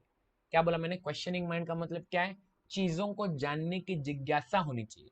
ठीक है, आप वहां पे शक की नजरों से नहीं जाओगे कि आप भी चोर, आप भी चोर, आप भी चोर, अरे तू तो चोर ही दिखता है, ऐसा नहीं। ठीक है, देखो जब पुलिस वाला आता है ना, लेट्स सपोज करते हैं कहीं पे चोरी हुआ है, ठीक है, चोरी होने के बाद जब आप पुलिस वाले को वहां पे बुलाते हो तो पुलिस वाला ऑलरेडी दिमाग में लेके आया कि मेरे को किसी को पकड़ने का है, ठीक है, तो ऑलरेडी वो लेके चल रहा है कि भाई हाँ यहाँ पे तो कोई ना कोई चोर है, ठीक है। हम लोग वहां पे नहीं जाते, हम लोग क्लाइंट को देख के ऐसे अरे तू तो चोरी दिख रहा है ऐसा ऐसा नहीं जाने का, ठीक है। ऐसा आप फ्रॉड ढूंढने नहीं जा रहे हो, आप वहां ऑडिटिंग करने जा रहे हो। अगर यदापि कदापि फ्रॉड दिख जाए तो क्लाइंट को बता दियो, ठीक है, खेल खत्म, पैसा आ जाओ। चलो आगे बढ़ते हैं, आंसर पढ़ते हैं, ध्यान सुनना, ये काफी इंपॉर्टेंट आंसर है। इस क्वेश्चन को होमवर्क में भी डालना। I want you guys to write this in homework, ठीक है। मुझे कुछ बच्चों ने होमवर्क के पीडीएफ भेजे, ठीक है, जिन्होंने अब तक नहीं भेजे हैं पीडीएफ उनका नाम मैं व्हाट्सएप ग्रुप में डाल दूंगा, जिन्होंने अब तक पीडीएफ नहीं में, तो तुम्हें अगर अगर पब्लिकली तुम्हारी इज्जत बचानी है तो प्लीज मुझे पीडीएफ भेज देना जो मैं होमवर्क का बता रहा हूँ, ठीक है, वरना सबको मालूम पड़ जाएगा कौन होमवर्क कर रहा है और कौन होमवर्क नहीं कर रहा है, ठीक है। ओके चलिए आगे बढ़ते हैं। देखो audit is different from investigation, जाहिर सी बात है, ऑडिटिंग अलग है, इन्वेस्टिगेशन अलग है। इन्वेस्टिगेशन क्या है बच्चों, it is critical examination of the accounts with a special purpose. Investigator के दिमाग में होता है यहाँ पे फ्रॉड हुआ ही है, किसको तो ढूंढना है। For example if the fraud is suspected, बराबर लग रहा है यहाँ पे फ्रॉड हुआ है, it is specifically called upon to check the accounts whether fraud really exist, it takes the character of investigation. जब आप ऑलरेडी उसको फोन करके बोल रहे हो भाई साहब हमारे यहाँ पे फ्रॉड है आके ढूंढिए, जो है जो लंका भेदी है उसको आके ढूंढिए, ठीक है, ऐसे केस में क्या है बच्चों, इसको बोलते हैं इन्वेस्टिगेशन। लेकिन ऑडिट का ऑब्जेक्टिव अलग है, आप जानते हो ऑडिट का ऑब्जेक्टिव एकदम सीधा सरल, अब हम जाएंगे फाइनेंशियल को चेक करेंगे और हम अपना ओपिनियन देंगे, ठीक है, is to obtain reasonable assurance, बराबर ना। याद करो अपना इनहेरेंट लिमिटेशंस का आंसर मैंने बताया था, इनहेरेंट लिमिटेशंस की वजह से झक मार के आपको रीजनेबल अश्योरेंस ही देना पड़ता है, आप 100% गारंटी दे नहीं सकते, ठीक है। अगर जो बच्चे बैठे हैं पहले से जुड़े हुए हैं तो उनको समझ में आएगा, ठीक है, जिनको नहीं समझा पहले 2 लेक्चर देख लो भाई, लाइव में पढ़े। About whether the financial statement as a whole are free from misstatement whether due to fraud or error, thereby enabling the auditor to express an opinion। मैं मेरा अपन तो सरल और सरल सरल ओपिनियन देने आए हैं, मैं और फ्रॉड वर्ड ढूंढने नहीं आए। देख रहे हो, audit is never started with a preconceived notion that state of the affairs about wrongdoings about some wrong have been committed. आप कभी भी अपन होता है ना, कभी भी सुबह उठते हैं तो इनका अपन सोचते हैं आज का दिन तो गया, ऐसे कभी चालू नहीं करना है ऑडिट, ठीक है, कि you should not start your day, वो तो बोलते ना अरे यार आज तो मुझे को लग रहा है, हाँ साइना बोल रही है sir I am not able to get your voice, everyone getting clear voice from sir. अरे बच्चों जरा बताओ आवाज आ रही है क्या, आवाज में कुछ प्रॉब्लम है, साइना पूछ रही है आवाज में प्रॉब्लम आ रही है उनको, मेरा तो इंटरनेट कनेक्शन बराबर है।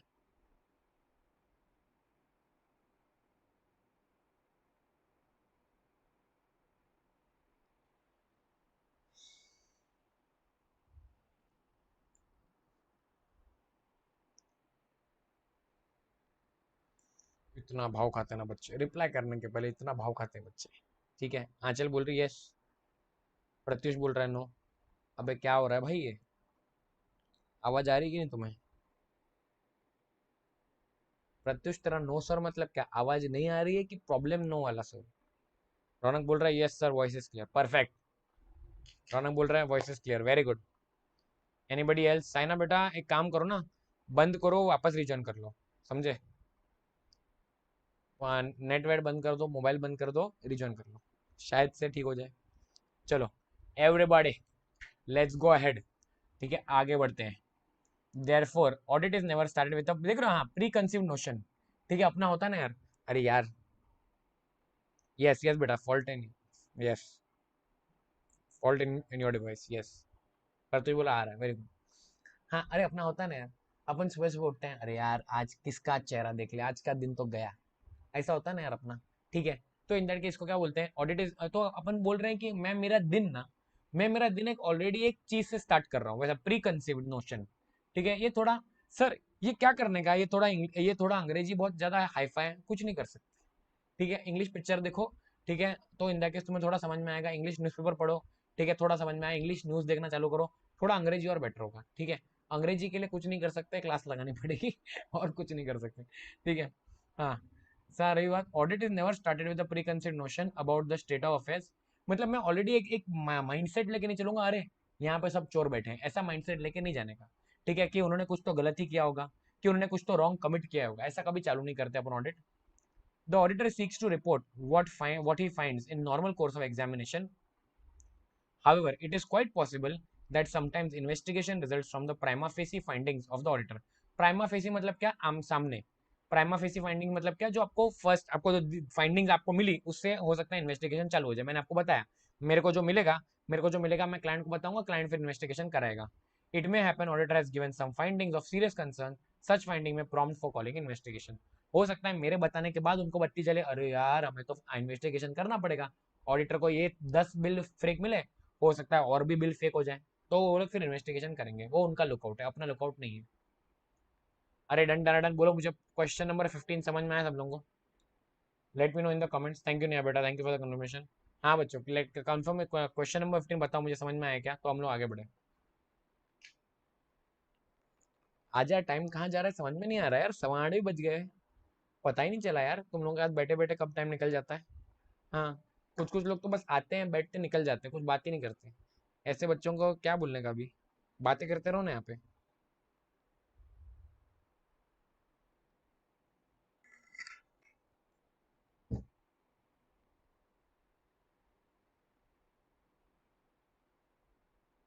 चलो बढ़िया।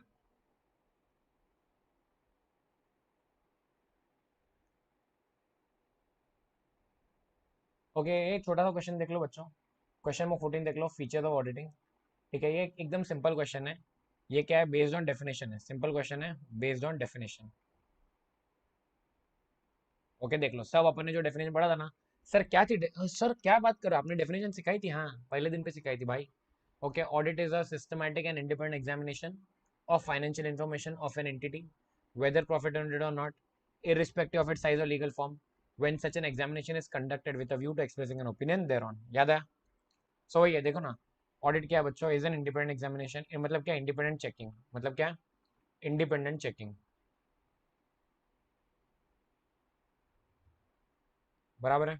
अच्छा हेलो, मैं बोलना भूल गया, आज का दिन कौन सा बच्चों, आज अपना 5 अप्रैल है ना।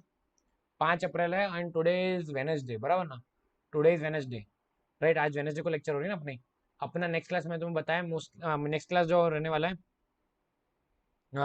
साइना पूछ रही है सर ये जरूरी है ऑडिटर इन्वेस्टिगेशन, नहीं नहीं नहीं बेटा। पहली बात तो ऑडिटर इन्वेस्टिगेशन करता ही नहीं, ऑडिटर का तो काम सिर्फ यही है कि फाइनेंशियल्स के ऊपर रिपोर्ट करके दे दे। ठीक है, इन्वेस्टिगेटर कोई अलग होगा। ठीक है बेटा। हाँ, मैं बोल रहा हूँ संडे को अपनी ये चैप्टर नंबर 1 की टेस्ट है, याद रखना ठीक है। जिन बच्चों ने एनरोल कर लिया है, याद रखना चैप्टर 1 की जो टेस्ट होगी संडे को। ओके, तो प्लीज बिना भूले समझना कि जितने मैं आंसर करवा रहा हूँ ये सारे के सारे टेस्ट में आएंगे। सर इस बार टेस्ट कैसे रहने वाली है, आई रिपीट, राइट टेस्ट रहेगी, राइटिंग वाली, ठीक है ना। बेसिकली मैं तुम लोगों को क्वेश्चन पेपर व्हाट्सएप पे डालूंगा। ठीक है, सबको जूम पे आना है, जूम पे सबको वीडियो ऑन रखना है, वीडियो ऑन रख के मेरे सामने सब लोग एग्जाम लिखेंगे। एग्जैक्टली मैं आधे घंटे का टाइम दूंगा, आधे घंटे में 3 क्वेश्चन लिखने हैं। ठीक है, 10 मिनट पर क्वेश्चन, और फिर वो पीडीएफ मुझे भेजना है, मैं चेक करके बताऊंगा। समझ में आया? हाँ, तो प्लीज इंश्योर करो कि भाई तुम पढ़ाई पढ़ाई पढ़ाई चालू कर दो, हाँ पढ़ाई चालू कर दो। ऐसा नहीं कि सर मैं सर अरे, अरे सर आपने तो पहले बताया नहीं। ठीक है, शनिवार को बता रहे हो रविवार की एग्जाम के लिए, वो तो क्या मेरे गर्लफ्रेंड के साथ मेरा प्लान रेडी है ना, ऐसा। हाँ तो कुछ नहीं, प्लान वन अभी बनाना ही मत, जो बनाना है सोमवार को, ठीक है। चलो आगे बढ़ते हैं। हाँ, it is an independent examination of financial statements. Quality of audit does not change with the change in size and legal form, मैंने बताया था। भले बड़े से बड़ा क्लाइंट हो या छोटे छोटा क्लाइंट, बराबर है। बड़े से बड़ा क्लाइंट या छोटे छोटा क्लाइंट, ठीक है, फिर भी अपने को क्या करना है, अपने को जैसे ऑडिट करना है, we will audit according to the standards. अपना तरीका चेंज नहीं होगा। ठीक है, it involves what, it involves expression of an opinion, ठीक है, on financial statements which gives assurance to the users of financial, अपन जो ओपिनियन देंगे उसकी वजह से ट्रस्ट बनता है। ठीक है, and it is a document based examination, मतलब क्या, डॉक्यूमेंट्स को आपको चेक करना है, इनवॉइस को चेक करना है। It is heavily govern by law and regulation. ठीक है, बहुत सारे लॉज एंड रेगुलेशंस का भी पालन ऑडिटर को करना पड़ता है। I hope the question number 14 is crystal clear, बहुत सिंपल आंसर है, कुछ दम नहीं है, एग्जाम में आने की संभावना है 100% जीरो। आगे बढ़ते हैं। ओके, अब हमें जो कुछ क्वेश्चंस करने हैं ध्यान समझना। ठीक है, एक क्वेश्चन हमें अभी जो समझना है guys, pay attention very carefully, independence को थोड़ी देर बाद जाएंगे हम लोग। हाँ, क्वेश्चन नंबर 10 पे देखते हैं, relationship of auditing with other discipline. Other discipline का मतलब क्या होता है, डिसिप्लिन का मतलब होता है गाइस नॉलेज एरियाज। डिसिप्लिन का मतलब क्या होता है, नॉलेज एरिया मतलब क्या? ऑडिट का गठबंधन, क्या बोला मैंने? ऑडिट का जो गठबंधन है, ठीक है, ये ऑडिट किसके साथ जुड़ा हुआ है, ऑडिट किस किस के साथ साथ में चलते रहता है, ये हम देखने वाले हैं अभी। समझ में आया? क्या बोला मैंने? ऑडिट का गठबंधन किस किस के आते हैं। देख रहे हो मैंने यहाँ पे ना तुम्हारे लिए ये सर्कल बनाया है, सर्कल ऑफ लाइफ लग रहा है ऐसे, ठीक है। देख रहे हो ऑडिटिंग किस किस के साथ साथ संग संग चलता है। ऑडिट चलता है अकाउंटिंग के संग, ऑडिटिंग चलता है लॉ के संग, इकोनॉमिक्स के संग, ठीक है, बिहेवियरल साइंस के संग, ठीक है, स्टेटिस्टिक्स एंड मैथमेटिक्स के साथ साथ में, डेटा प्रोसेसिंग के साथ साथ में, फाइनेंशियल मैनेजमेंट के साथ साथ में, एंड बेसिकली प्रोडक्शन के साथ साथ में, ठीक है। तो अपने को ये सारे पॉइंट्स देखने हैं कि ऑडिट, ऑडिट और इनका नाता क्या है, ऑडिट और अकाउंट्स का नाता क्या है। अभी ध्यान से समझना अभी भाई, अब तक एटलीस्ट ये तो क्लियर हो गया होगा कि भाई ऑडिटिंग एंड अकाउंटिंग का नाता बहुत ज्यादा है। इतना तो क्लियर हो गया ना भाई, क्योंकि एज एन ऑडिटर मैं तो अकाउंट्स तो चेक कर रहा हूँ, तो ऑडिटिंग एंड अकाउंट्स का नाता बहुत ज्यादा है, समझ, सबसे ज्यादा नाता तो अकाउंट्स के साथ ही है, ठीक है। चलो देखो बच्चों केयरफुली ध्यान से। हाँ,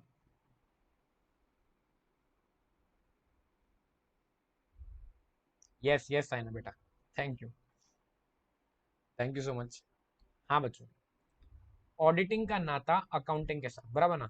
it has been pointed out earlier that both accounting and auditing are closely, बराबर ना, बहुत घनिष्ठ मित्रता है। एज ऑडिटिंग में अपन चेक करते हैं किसको, फाइनेंशियल स्टेटमेंट्स को, बराबर ना? याद है हमने एक टाइमलाइन भी बनाई थी, मैंने तुम्हें बताया था एक कॉज एंड इफेक्ट रिलेशनशिप, बराबर है? आप पूरे साल जो होता है गाइस, पूरे साल क्या करते हो, अकाउंटिंग करते हो। अकाउंटिंग करने के बाद आप क्या बनाते हो, फाइनेंशियल स्टेटमेंट, बराबर ना? साल के एंड में बनते हैं ना यार ये। सर फाइनेंशियल कैसा बनेगा, इट इज एज ऑन 31 मार्च, बराबर ना? तो साल खत्म होने के बाद ही फाइनेंशियल बनते हैं, बराबर है? तो देयरफॉर ये लाइन समझ में आई क्या? फाइनेंशियल स्टेटमेंट्स, बराबर ना, फाइनेंशियल स्टेटमेंट्स, बराबर है, which are nothing but a result of the overall accounting process, बराबर है? आज अकाउंटिंग का जो नतीजा क्या बनता है, फाइनेंशियल स्टेटमेंट्स, ठीक है। एंड ऑडिटर क्या करता है, रिव्यू करता है, ऑडिटर इसको तो चेक करता है फाइनेंशियल्स को, जो क्या है, it is nothing but it is just the result of the overall accounting process. I hope the first line is very crystal clear, बहुत सिंपल है यार, ठीक है, कोई डरने की बात नहीं है। दूसरा, ऑडिटिंग एंड लॉ, ये एग्जाम में आ चुका है एक बार, ऑडिटिंग एंड लॉ के बीच की घनिष्ठ मित्रता बताओ, ठीक है, ऑडिटिंग एंड लॉ की रिलेशनशिप बताइए। The relationship between auditing and law is also very close one, बहुत प्यारे दोस्त है। Auditing involves examining various transactions from the view point of whether or not these been properly entered into. मतलब क्या, auditor को ये भी देखना है ना कि क्या मेरा क्लाइंट, कहीं मेरा क्लाइंट विजय माल्या की हरकतें तो नहीं कर रहा है, लॉ ब्रेक करने की, नीरव मोदी की हरकतें तो नहीं वो ब्रेक कर रहा है, कि भाई हम लोग इसकी टोपी उसके सर, इसको चूना लगाने की तो बातें नहीं, हरकतें नहीं कर रहा है। तो आपको बेसिकली ये चेक करना है कि आपका क्लाइंट, बराबर, आपका क्लाइंट एक लॉ अबाइडिंग ऑर्गेनाइजेशन है कि नहीं, ठीक है। देखो सर ये क्यों क्यों किया है यार ये, कई बार आपके दिमाग में आना चाहिए क्वेश्चन। तुम लोग अगर क्वेश्चन नहीं पूछते हो इसलिए प्रॉब्लम होती है, पता है? इसलिए इसीलिए ना क्या होता है पता है, कि जब तुम क्वेश्चन नहीं पूछते हो ना, तो इन दैट केस क्या होता है पता है, सामने वाले टीचर को लगता है कि सब कुछ समझ में आ गया, ठीक है। तो याद रखना, जितना नहीं समझ में आया डायरेक्टली क्वेश्चन पूछने का। समझो, आज मुझे बताओ दुनिया में, बराबर ना, अब अपना अकेले रहते हैं क्या पूरी दुनिया में? आज इंडिया में मैं अकेला रहता हूँ? नहीं ना, इंडिया कहने से हम लोग सब लोग साथ में रहते हैं, एक साथ में एक देश के हिसाब से रहते हैं। तो एक तौर तरीका होता है, बराबर ना, तौर तरीका, क्या बोला मैंने? बिजनेस करने का तौर तरीका, रहने सहने का तौर तरीका होता है, ताकि सब लोग क्या है, मिलजुल के रहे। अब देखो तौर तरीका जब बताएंगे, तौर तरीका बताएंगे तो कोई मानेगा नहीं, तो इसके लिए कानून बनाया जाता है कि भाई तुम मान नहीं रहे हो ना, तो चलो अभी तो मानना ही पड़ेगा वरना जेल में बैठो, समझे? तो that is the reason why law is created.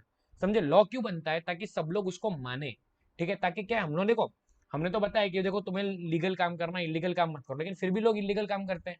तो इसलिए कानून बना दिया कि भाई इलीगल काम करोगे तो जेल में जाओगे, समझे? तो इसीलिए कानून क्यों बनाया था, क्योंकि लोग सुनते नहीं थे। So the point is that आज मेरा भी क्लाइंट जो है, मेरा क्लाइंट अगर देख रहे हो, हमने देखा था ना, इनकम टैक्स बचाने के चक्कर में अपना इनकम कम दिखा रहा है।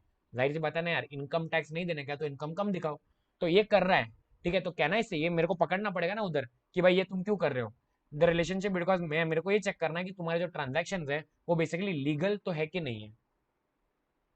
समझ में आया लॉ का फंडा? I hope the law point is clear, ठीक है। मेरे को फ्रॉड ढूंढना नहीं है, ध्यान समझना, पर मेरे को एटलीस्ट ये चेक करना है कि मेरा क्लाइंट जो है वो लीगली काम कर रहा है कि नहीं काम कर रहा है, ठीक है।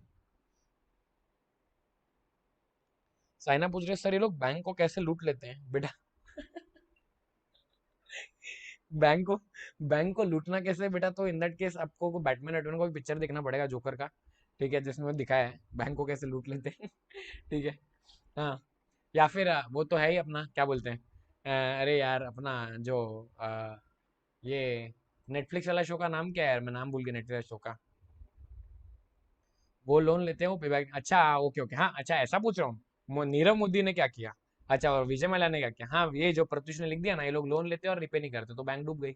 वैसे बेटा, ठीक है, मुझे लगा आप डकैती की बात कर रहे हो कि बैंक को कैसे लूट लेते हैं वो अपना। कौन सा वाला नेटफ्लिक्स का शो है यार, मैं नाम भूल गया। तुम्हें याद आए तो बता देना भाई कमेंट में, मैं मेरे को याद नहीं है अभी। चलो आगे बढ़ते हैं, ठीक है। उसमें भी तो प्रोफेसर है ना, प्रोफेसर। चलो आगे बढ़ते हैं। ऑडिटिंग एंड प्रोडक्शन, ठीक है। हाँ, regarding production function product, it may be stated that a good auditor one who understands the client and his business, ठीक है। हाँ, मनी हाइस्ट, यस प्रत्युष बेटा, वेरी गुड मनी हाइस्ट। हम्म, वेरी गुड। हाँ, while carrying out the audit activity, auditor is required to evaluate transactions from the accounting aspect in relation to process through which it has passed, the through as accounting for byproduct joint product as may be required to be done। Basically क्या है बच्चों, अरे गाँव वालों, production का मतलब होता है मैन्युफैक्चरिंग, बराबर ना, बराबर है। तो बेसिकली आज अगर मेरा क्लाइंट एक मैन्युफैक्चरर है, मेरा क्लाइंट कौन बच्चों, मैन्युफैक्चरर है, तो मेरे को उसका बिजनेस समझना पड़ेगा, बराबर ना। मैं अच्छा ऑडिटर तभी रहूंगा जब मुझे उसका बिजनेस समझ में आएगा। मुझे ये समझ में आएगा कि उसके ट्रांजैक्शंस की अकाउंटिंग वो लोग कैसे कर रहे हैं, वो लोग बाय प्रोडक्ट बनाते हैं तो उसकी अकाउंटिंग कैसी है, ज्वाइंट प्रोडक्ट बनाते हैं उसकी अकाउंटिंग कैसी है। ये समझना काफी जरूरी है, वरना मैं अकाउंटिंग तो देख ही नहीं पाऊंगा ऐसे क्लाइंट की। फिर आएगा ऑडिटिंग एंड डेटा प्रोसेसिंग, ये देख लो ये कैसे कनेक्टेड है। देख लो, तुम जानते हो यार आज के जमाने में, ठीक है। अच्छा साइना बोल रही है sir Nirav Modi case, okay बेटा मैं नीरव मोदी केस डिस्कस करूँ, डोंट वरी। आज आज अपना लेक्चर खत्म होते होते हैं, लास्ट के लिए रखते हैं, क्या बोलते हो? ठीक है, मैं 5 मिनट बता दूंगा नीरव मोदी ने क्या किया, चलेगा? ठीक है, पर तो क्या थोड़ा रखते हैं ना, तो पिक्चर आपने देखा होगा ना एपिसोड में भी लास्ट तक खींचते हैं वो लोग, लास्ट तक खींचते हैं, ठीक है। वरना क्या बच्चे ये देख के निकल जाएंगे। ओके सुनो, auditing and data processing, today organizations are witnessing revolution in the field of data processing of accounts. Many are carrying out financial accounting with the help of computer, बराबर ना। तुमने एक शब्द वर्ड सुना होगा टैली, टैली सुना ना बच्चों, tally. I hope you have seen, आपने टैली का सॉफ्टवेयर भी देखा होगा, बराबर ना, कितने ऑर्गेनाइजेशन इस्तेमाल करते हैं। तो आज मुझे बताओ, आज ये लोग जो ऐसे चोपड़ा लेके, चोपड़ा प्रे नहीं मतलब जो बुक होती है ना, बुक जिसको बुक में अकाउंटिंग करते हैं फिजिकल मैन्युअली नहीं, आज क्या होता है बच्चों, कंप्यूटर के ऊपर अकाउंटिंग होती है, ठीक है। With such a growth in the field of computer, the auditor should have good knowledge of components, general capability of the system and related terms। तो जाहिर सी बात है आज क्योंकि मेरा जो क्लाइंट है, सरल सी बात है बच्चों, आज क्योंकि मेरा क्लाइंट है, क्लाइंट जो है बच्चों, क्लाइंट क्योंकि कंप्यूटर का इस्तेमाल कर रहा है क्या करने के लिए, अकाउंटिंग करने के लिए, तो जाहिर सी बात है एज अ चार्टर्ड अकाउंटेंट मुझे भी कंप्यूटर का ज्ञान होना चाहिए, क्या करने के लिए, ऑडिटिंग करने के लिए। समझ में आया? आई hope this point is also clear, auditing and data processing, ठीक है, ये भी इंपॉर्टेंट है, ये भी इंपॉर्टेंट है, ठीक है। ओके, लॉ का तो मैंने तो बता दिया, auditing and law is also important, ठीक है। Auditing and law is important, auditing and data processing important. चलो अगले पे चलते हैं बच्चों। नेक्स्ट क्या है, ऑडिटिंग एंड फाइनेंशियल मैनेजमेंट, मतलब क्या, पैसा कैसे बचाए। क्या बोला मैंने, फाइनेंशियल मैनेजमेंट का मतलब क्या होता है बच्चों, पैसा कैसे हम लोग बचाए, ठीक है। How can we invest the money so that we can get the best returns, ठीक है। Audit is closely related with other functional fields such as finance, production, marketing, personnel, and other general areas of business management. With the overgrowing field of auditing and financial service sector occupies a dominant place in our system। ठीक है, जाहिर सी बात है बच्चों, जैसे जैसे हमारा इंडिया ग्रो हो रहा है वैसे वैसे तुमने देखा होगा ना, अभी कितने सारे अनगिनत फिनटेक एप्स आ चुके हैं, देखो स्टार्टअप वार्टअप में कितने फिनटेक एप्स आ चुके हैं, ठीक है। तो देयरफॉर जाहिर सी बात है any which ways, as an auditor we are the most biggest the best people in the finance sector, right, as chartered accountants। so जाहिर सी बात है ऑडिटर और फाइनेंशियल मैनेजमेंट का नाता बहुत तगड़ा है। Audit and economics, it is well known accounting is concerned with the accumulation and presentation of data relating to economic activity, बराबर ना, आज business is an economic activity। From the auditor view point auditor are more concern with micro economics rather than macro economics. बच्चों micro economics और macro economics में फर्क क्या होता है? जैसे हम तो माइक्रो इकोनॉमिक्स मतलब क्या बच्चों, this will deal with individual organisations, and macro economics जो होता है ना, ये बेसिकली हमारे इंडिया लेवल पे ग्लोबल लेवल वाला इकोनॉमिक्स। तो जाहिर सी बात है, एज एन ऑडिटर मैं पूरे देश का थोड़ी ऑडिट कर रहा हूँ, मैं तो एक कंपनी का ऑडिट करने वाला हूँ, एक क्लाइंट को ऑडिट करने वाला हूँ, तो वो क्लाइंट को इम्पैक्ट क्या करेगा, माइक्रो इकोनॉमिक्स। तो इसलिए auditor is more concern in micro economics as compare to macro. तो देयरफॉर ये पॉइंट बहुत जरूरी है, फ्रॉम करेक्ट इनकरेक्ट, समझे क्या? Got it? तो याद रखना ये पॉइंट करेक्ट इनकरेक्ट के लिए डेफिनेटली एग्जाम में आएगा। मैं अगर एग्जाम में होता तो मैं क्वेश्चन पूछ सकता था, as an auditor pay attention, auditor is more concern with micro economics rather than macro economics. ठीक है, तो आपको हाँ या ना में जवाब देना है। ठीक है, ये करेक्ट या इनकरेक्ट, तो याद रखो द आंसर इज करेक्ट। ठीक है, सेकंड लास्ट पॉइंट है बच्चों, ऑडिटिंग एंड मैथमेटिक्स। ठीक है, अब तुम्हारे दिमाग में आएगा कि अरे सर ये क्या माजरा है, ऑडिटर और मैथ्स का क्या कनेक्शन है? मैं तुम्हें एग्जांपल देता हूँ, ध्यान सुनना। तुम मुझे बताओ, तुम मुझे बताओ,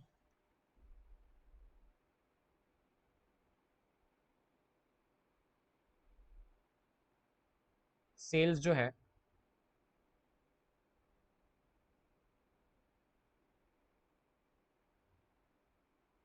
यस बेटा,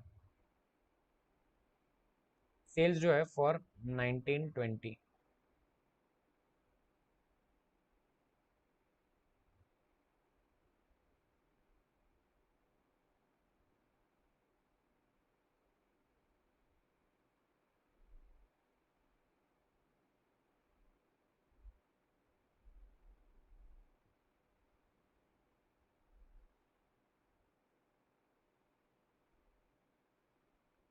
तुम मुझे बताओ, ध्यान सुनना बच्चों, अगर हर साल सेल्स जो है ना 10% से ग्रो हो रहा है, ठीक है, तो तुम मुझे बताओ तुम्हारे हिसाब से 22-23 में कितने परसेंट से ग्रो होगा? बताइए, बोलो। हर साल अगर सेल्स जो है 10% के आंकड़े जैसे ग्रो हो रहा है, तो इन दैट केस ये साल में कितना बढ़ेगा?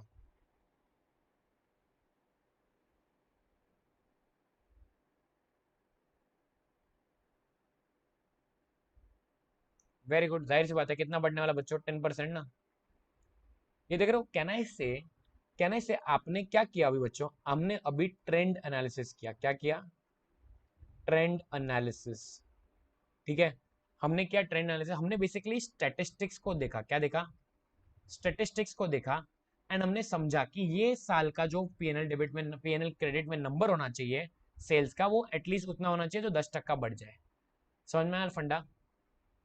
सो इफ यू नोटिस, देख रहे हो यहाँ पे बहुत सारे नंबर्स की गेम थी। ठीक है, बहुत सारे नंबर्स की गेम थी, बहुत सारे बेसिकली हमें नंबर क्रंचिंग करनी पड़ती है। तो इसलिए बच्चों ऑडिटिंग और मैथ्स का भी बहुत घनिष्ठ नाता है। ठीक है, with the passage of time, बराबर ना, test check procedures in auditing have become part of generally accepted audit procedures. Test check मैंने तुम्हें लिखवाया था, टेस्ट चेक का मतलब होता है सैम्पलिंग, टेस्ट चेक का मतलब होता है सैम्पलिंग। अपन लोग सारी चीजें तो स्टेट चेक, हम लोग सारी चीजें तो चेक नहीं कर सकते, हम लोग टेस्ट चेक बेस पे आते हैं। With the emergence of sampling, the discipline of stats has come quite close to auditing, as the auditor is expected to have knowledge of statistical sampling so as to arrive at meaningful conclusion. इसका मतलब क्या बच्चों, सरल सरल अर्थ में pay attention. आज अगर मैं फर्ज करना, आज अगर सेल्स दिख रहे हैं 100 करोड़ के, लेकिन इनमें से बच्चों मैं चेक कर रहा हूं केवल 10 करोड़ के इनवॉइसेस। ठीक है, तो कहना इसे, मैं 10 करोड़ के इनवॉइसेस के ऊपर जो मेरा तर्क लग रहा है, क्या बोल रहा मैंने, मेरा जो 10 करोड़ के इनवॉइस पे मेरा तर्क लग रहा है, तो वो मुझे इस पे प्रेजेंट करना पड़ेगा, बराबर ना, कि भाई मैंने 100 करोड़ तो चेक नहीं किए, लेकिन 10 करोड़ के जितने मैंने चेक किए ना रैंडमली, ठीक है, वो बेसिकली बराबर हैं, और वो बेसिकली दर्शाते हैं कि 100 करोड़ के लिए क्या हुआ है। Okay, so therefore that is what they are trying to tell you right now, कि basically with the emergence of sampling, discipline मतलब ये जो स्टैटिस्टिक्स का नॉलेज है, has come quite close to auditing. Why? Because auditor is expected to have knowledge of statistical sampling so as to arrive at meaningful conclusion. मतलब क्या, आज अगर मुझे दिखता है कि 10 करोड़ में ही बहुत सारी गलतियां हैं, तो मुझे बताओ 100 करोड़ में भी बहुत सारी गलतियां होंगी ना यार। ठीक है, the knowledge of maths is also required particularly at the time of verification of inventory. Inventory जब चेक करने आते हैं ना अपन लोग, बेसिकली स्टॉक वेरिफिकेशन के आते हैं, तब इन केस तुम्हें बहुत कैलकुलेशंस करने पड़ते हैं। तो मैथ्स का भी काफी बड़ा गेम है। And last point is auditing and behavioural science. बच्चों इसका क्या मतलब होता है, ध्यान सुनना बच्चों। एज ऑडिटिंग कहना से मुझे बहुत सारे लोगों से इंटरेक्ट करना है। मुझे इंटरेक्ट करना है बच्चों क्लाइंट के साथ। क्लाइंट प्लेस में कितने लोग होंगे, सीईओ होगा, मैनेजिंग डायरेक्टर होगा, सीएफओ होगा, उनके नीचे के बोर्ड ऑफ डायरेक्टर्स होंगे, ऑडिट कमेटी होगी, टीम मेंबर्स होंगे। मुझे मेरे टीम में डिस्कस करना है, बराबर ना, मेरी टीम में बहुत सारे लोग होंगे। तो इन सब लोगों के साथ बच्चों मुझे वार्तालाप करना है, बातें करनी है। ठीक है, जाहिर सी बात है मुझे समझना पड़ेगा कि बिहेवियरल साइंस की किस तरह से बाकी लोगों के साथ बिहेव करते हैं, किस तरह से बाकी लोगों के साथ बेसिकली यू शुड स्पीक, किस तरह से आप ऐसा कोई क्वेश्चन पूछो ताकि सामने वाले को बुरा ना लगे लेकिन आंसर मिल जाए। तो that is behavioural science. The knowledge of behavioral science is closely related to auditing. While it may be said that auditor, particularly financial statements का auditor, deals with numbers, बराबर ना, सिर्फ numbers देखता है, ऐसा नहीं है। ठीक है, he shall be required to interact with a lot of people in the company. ठीक है, the knowledge of human behavior is indeed very essential so as to effectively discharge duties. ठीक है, अपना बेसिकली जो काम है बच्चों वो निकलवाने के लिए आपको इसका ज्ञान होना बहुत जरूरी है। मुझे बताओ सारे पॉइंट समझ में आ गए बच्चों? ये इसमें से सर कौन से इंपॉर्टेंट मार्क करने हैं, ये 4 मार्क करने हैं और इन चारों को होमवर्क में भी डालना। ठीक है, ये भी होमवर्क में है, auditing and maths and behavioural science जो मैंने बोला ये। फिर डेटा प्रोसेसिंग इंपॉर्टेंट वाला जो मार्क किया ये होमवर्क में लिखना है, एंड ऑडिटिंग एंड लॉ इसको भी होमवर्क में लिखना है। जिन बच्चों ने ऑलरेडी एनरोल कर लिया है, आपको अब तक बुक नहीं आई थी इसलिए बेसिकली मैंने पीडीएफ भेज दिया ग्रुप के ऊपर। ठीक है, the PDF is already there in the group. आपको जो होमवर्क करना है वो यहाँ से देख के करना है। ठीक है, चलो अब एक काम करो बच्चों, हमने बहुत सारे क्वेश्चन इस चैप्टर के कर लिए हैं। अब हम लोग बेसिकली कहाँ जा सकते हैं बता, ध्यान सुनना। Now we can clearly go and understand our entire syllabus. क्या बोला मैंने? We can clearly go and understand our entire syllabus. अब ये सिलेबस समझने के लिए बच्चों हम लोग क्या करने वाले समझाता हूँ मैं। हम लोग समझने वाले मास्टर चार्ट ऑफ ऑडिट।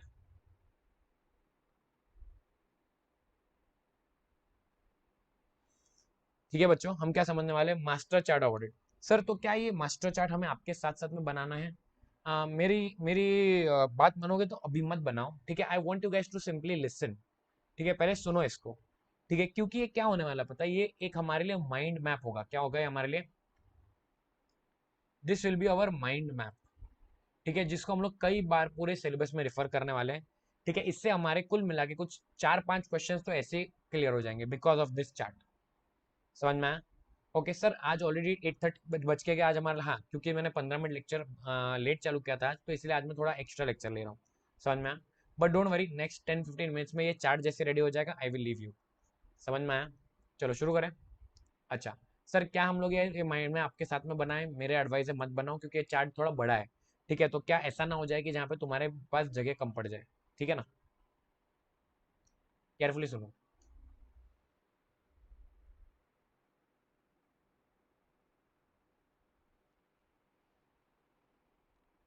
बच्चों जो हमने अभी पढ़ा, ठीक है अभी हमने पढ़ा ना, उसको बुलाते हैं बच्चों हम लोग चैप्टर नंबर 1। क्या बुलाते हैं?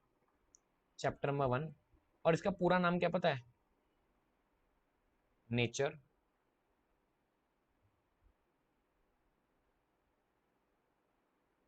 हम्म शायद दिख नहीं रहा होगा तुम लोगों को। एक मिनट, मैं एक काम करता हूँ, बड़ा ही लिखता हूँ।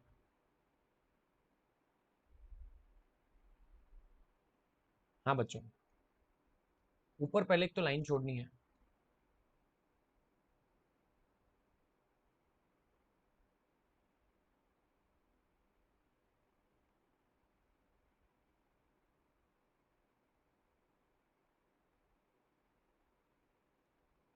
पहले आती है बच्चों बेसिक्स। पहले क्या आते हैं? Basics, basic knowledge.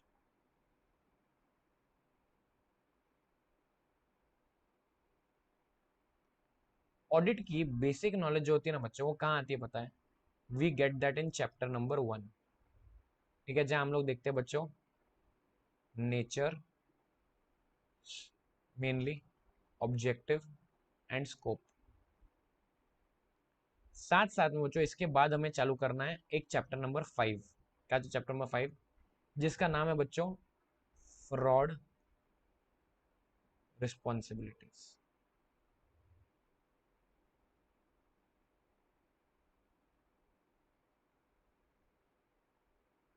सर क्या है इसमें हम लोग फ्रॉड करने के सारे तरीके इंस्टीट्यूट ने बताए हुए हैं।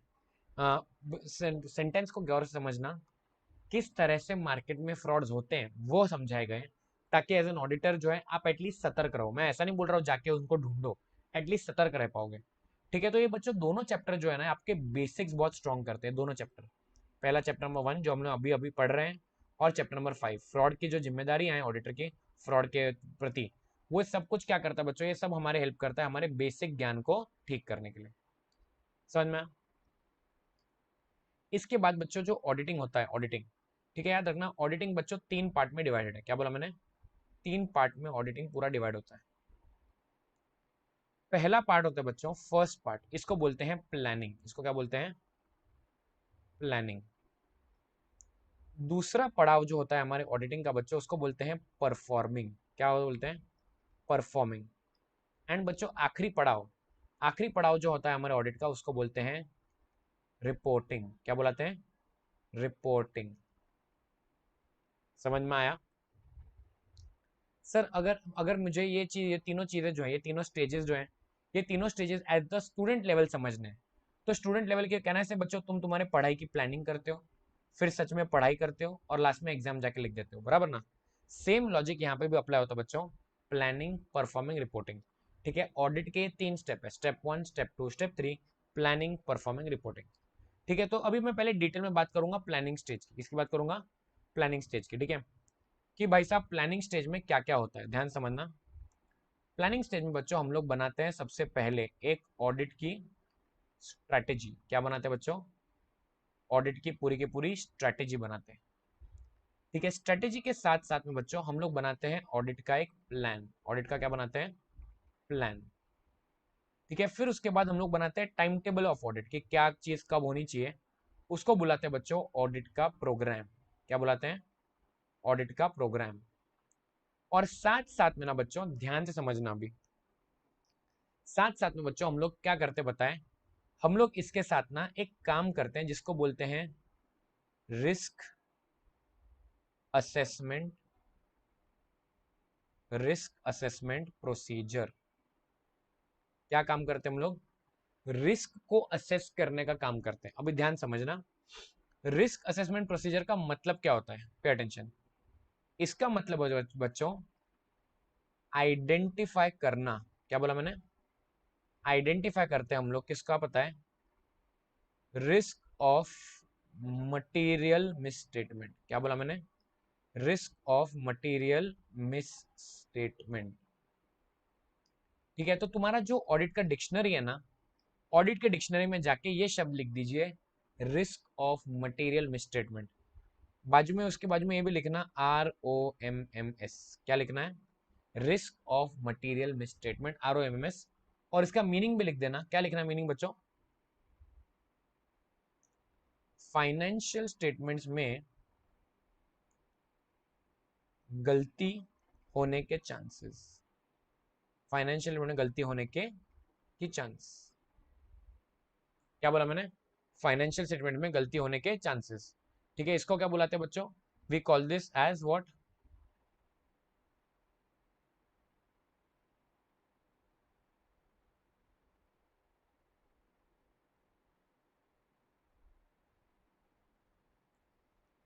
Are you clear? ये लिख दिया सब लोगों ने? ओके। सर इसका मतलब क्या होता है, ध्यान से समझना बच्चों। इसका मतलब ये होता है गाइस कि आज जब मैं क्लाइंट प्लेस पे जाऊंगा, ध्यान सुनना, जब मैं मेरे क्लाइंट प्लेस पे जाऊंगा वहां पे मैं परखने की ट्राई करूंगा कि इनके यहाँ पे अकाउंटिंग कैसे हो रही है, इनके यहाँ पे इन्होंने कंट्रोल्स कैसे रखे हैं, इंटरनल कंट्रोल मैंने डे 1 में सिखाया था। इनके यहाँ पे बेसिकली क्या अकाउंटिंग बराबर हो रही है, इंटरनल कंट्रोल्स बराबर हो रही है। मैं ना एक तर्क लगाने की ट्राई करूंगा कि इनके फाइनेंशियल्स कैसे बने हुए रहेंगे। मेरी जजमेंट वहां पे मैं अप्लाई करूंगा and I will try to identify कि क्या यहाँ पे बहुत बड़ी बड़ी मिसस्टेटमेंट्स होने के चांसेस हैं कि नहीं है, कि चांसेस फाइनेंशियल में गलती होने के कितने चांस है, ये मैं समझने की ट्राई करूंगा। एंड इसको बोलते हैं रिस्क असेस करने का तौर तरीका, रिस्क असेस करने का प्रोसेस या रिस्क असेसमेंट प्रोसीजर। ठीक है, मुझे कमेंट्स में लिख के बताओ क्या आप लोगों को समझ में आया रिस्क असेसमेंट प्रोसीजर क्या किसको कहलाते हैं। Are you clear? बिकॉज ये सबसे मेन पॉइंट काम है, ये सबसे मेन काम है हमारे स्टेप 1 में, प्लानिंग में हमारे सबसे मेन पॉइंट है। बताइए, तब हम लोग आगे बढ़े।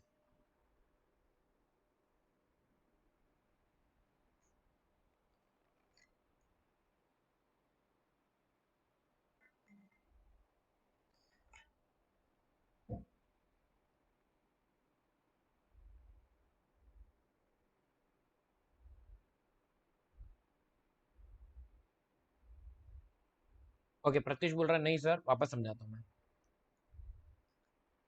ध्यान से समझना प्रत्युष बेटा, केयरफुली मैं वापस समझाता हूँ। हाँ, पे अटेंशन। आप मुझे बताओ, फर्ज करते हैं, मुझे बताना प्रत्युष बेटा, आज एग्जाम्पल लेते हैं, आप मेरे साथ पढ़ने आए, ठीक है, फर्ज करते हैं आप मेरे साथ प्राइवेट ट्यूशन लेने आए हो। क्या लेने आए हो? Private tuition. मुझे बताओ बेटा, जब मैं आपसे बात करूंगा, ठीक है, तब क्या मैं आपसे पूछवा लूंगा, बराबर ना, कि basically I will try to understand, okay, what exactly is your level of intelligence. ठीक है, क्या आप बहुत चीजें जल्दी पकड़ लेते हो, क्या थोड़ा टाइम लगता है? समझे? ऐसे केस में मुझे बताना, ध्यान से समझना, कैन आई से मैं एज अ स्टूडेंट तुम्हें परखने की ट्राई कर रहा हूं, क्योंकि डिपेंडिंग ऑन दैट मुझे मेरा टाइम इन्वॉल्व करना पड़ेगा, बराबर ना। आज लेट्स सपोज करते हैं मुझे मालूम पड़ गया कि यार यू आर वेरी इंटेलिजेंट, तो मुझे बता बेटा, मुझे तेरे को ये सब्जेक्ट पढ़ाने में क्या बहुत टाइम लगने वाला है कि कम टाइम लगेगा? बताओ कमेंट्स में। आई रिपीट, मुझे मालूम पड़ा, मेरे को रियलाइज हो रहा है कि भाई तुम्हारी पकड़ बहुत अच्छी है, तुम बहुत जल्दी समझ जाते हो चीजें, तो इन दैट केस कैन आई से मुझे एफर्ट थोड़ा कम डालना पड़ेगा, और बेसिकली क्या हो जाएगा बेटा, टाइम भी कम लगेगा, है कि नहीं? है ना? समझा? सेम लॉजिक है बेटा, सेम लॉजिक, सेम लॉजिक है। आज अगर मैं मेरे क्लाइंट प्लेस पे गया, ठीक है, वेरी गुड, आज मैं मेरे क्लाइंट के यहाँ पे गया, मैंने देखा अरे क्या माशाल्लाह ये लोग अकाउंटिंग कर रहे हैं, ठीक है, ये लोग बेसिकली लेट्स सपोज करते हैं they have an accounts manager in, pay attention ना। मुझे बताना, तुम बताओ, मेरा जो क्लाइंट है बच्चों, मेरा क्लाइंट जो है ना, यहाँ पे क्या है पता है, ऑटोमेटेड अकाउंटिंग है। क्या है? ऑटोमेटेड अकाउंटिंग मतलब क्या? अकाउंटिंग सिस्टम ऑटोमेटेड डाल दिया, मतलब कंप्यूटर अकाउंटिंग करता है, ठीक है, प्लस कहना से यहाँ पे एक अकाउंट्स का मैनेजर भी है जो घड़ी घड़ी चीजें चेक करते रहता है। ठीक है, आप मुझे बताइए, ऐसे क्लाइंट के यहाँ पे फाइनेंशियल्स में, पे अटेंशन, फाइनेंशियल स्टेटमेंट्स में गलती होने के चांसेस कम रहेंगे कि ज्यादा रहेंगे? बताओ। प्रत्युष तू बेटा आंसर देना, बताओ। मेरा जो क्लाइंट है बेटा, मेरा क्लाइंट क्या है, ऑटोमेटेड अकाउंटिंग पे है, अकाउंट्स के वहां पे मैनेजर्स हैं, बहुत जबरदस्त अकाउंटिंग हो रही है, मुझे बताओ फाइनेंशियल में गलती होने के चांस कम रहेंगे कि ज्यादा रहेंगे?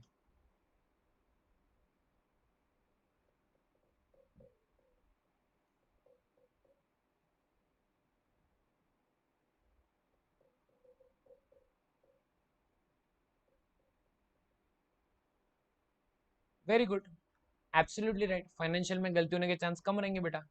समझा क्या? एंड अब कैसे तूने ये बोला?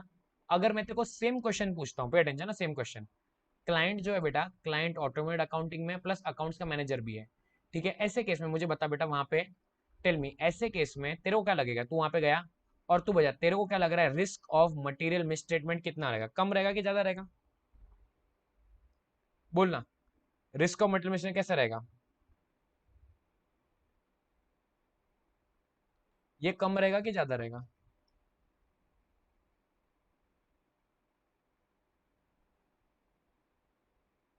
बोलो।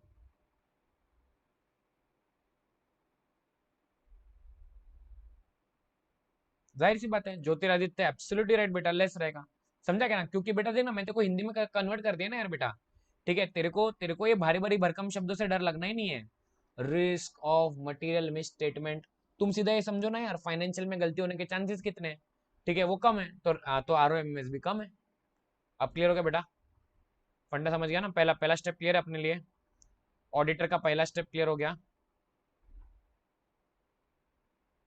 समझ में आया? चलो, अब जाएंगे बच्चों स्टेप नंबर 2। कहाँ जाएंगे? मैंने बोला था ये डायग्राम मत बनाना अभी के लिए, ठीक है? मैं तुम्हें टाइम दूंगा, ठीक है? अब जाएंगे बच्चों परफॉर्मिंग। मुझे बताओ बच्चों, परफॉर्मिंग मतलब क्या ना? इससे auditor will have to perform audit, बराबर ना? परफॉर्म ऑडिट वर्क, है कि नहीं? परफॉर्म ऑडिट वर्क, ऑडिट करना पड़ेगा ना यार। तो बच्चों याद रखना, ऑडिट वर्क की जगह पे ना हम लोग एक शब्द का इस्तेमाल करते हैं। उस शब्द का नाम क्या है? Perform audit procedure. What is the word? Perform audit procedure. समझ में आया ना? काम की जगह पे हम लोग ये वर्ड इस्तेमाल करेंगे, परफॉर्म ऑडिट प्रोसीजर। प्रोसीजर एक नहीं है, प्रोसीजर्स है, दो प्रोसीजर करने पड़ते हैं, ठीक है? याद समझना, pay attention. Perform audit procedures, ठीक है? ऐसे दो प्रोसीजर है बच्चों। एक का नाम है, एक प्रोसीजर का नाम है कंप्लायंस प्रोसीजर। क्या नाम है बच्चों? Compliance procedure. दूसरे का नाम है बच्चों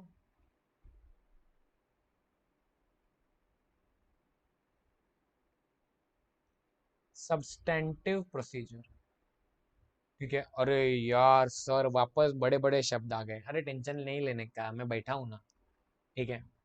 पे अटेंशन।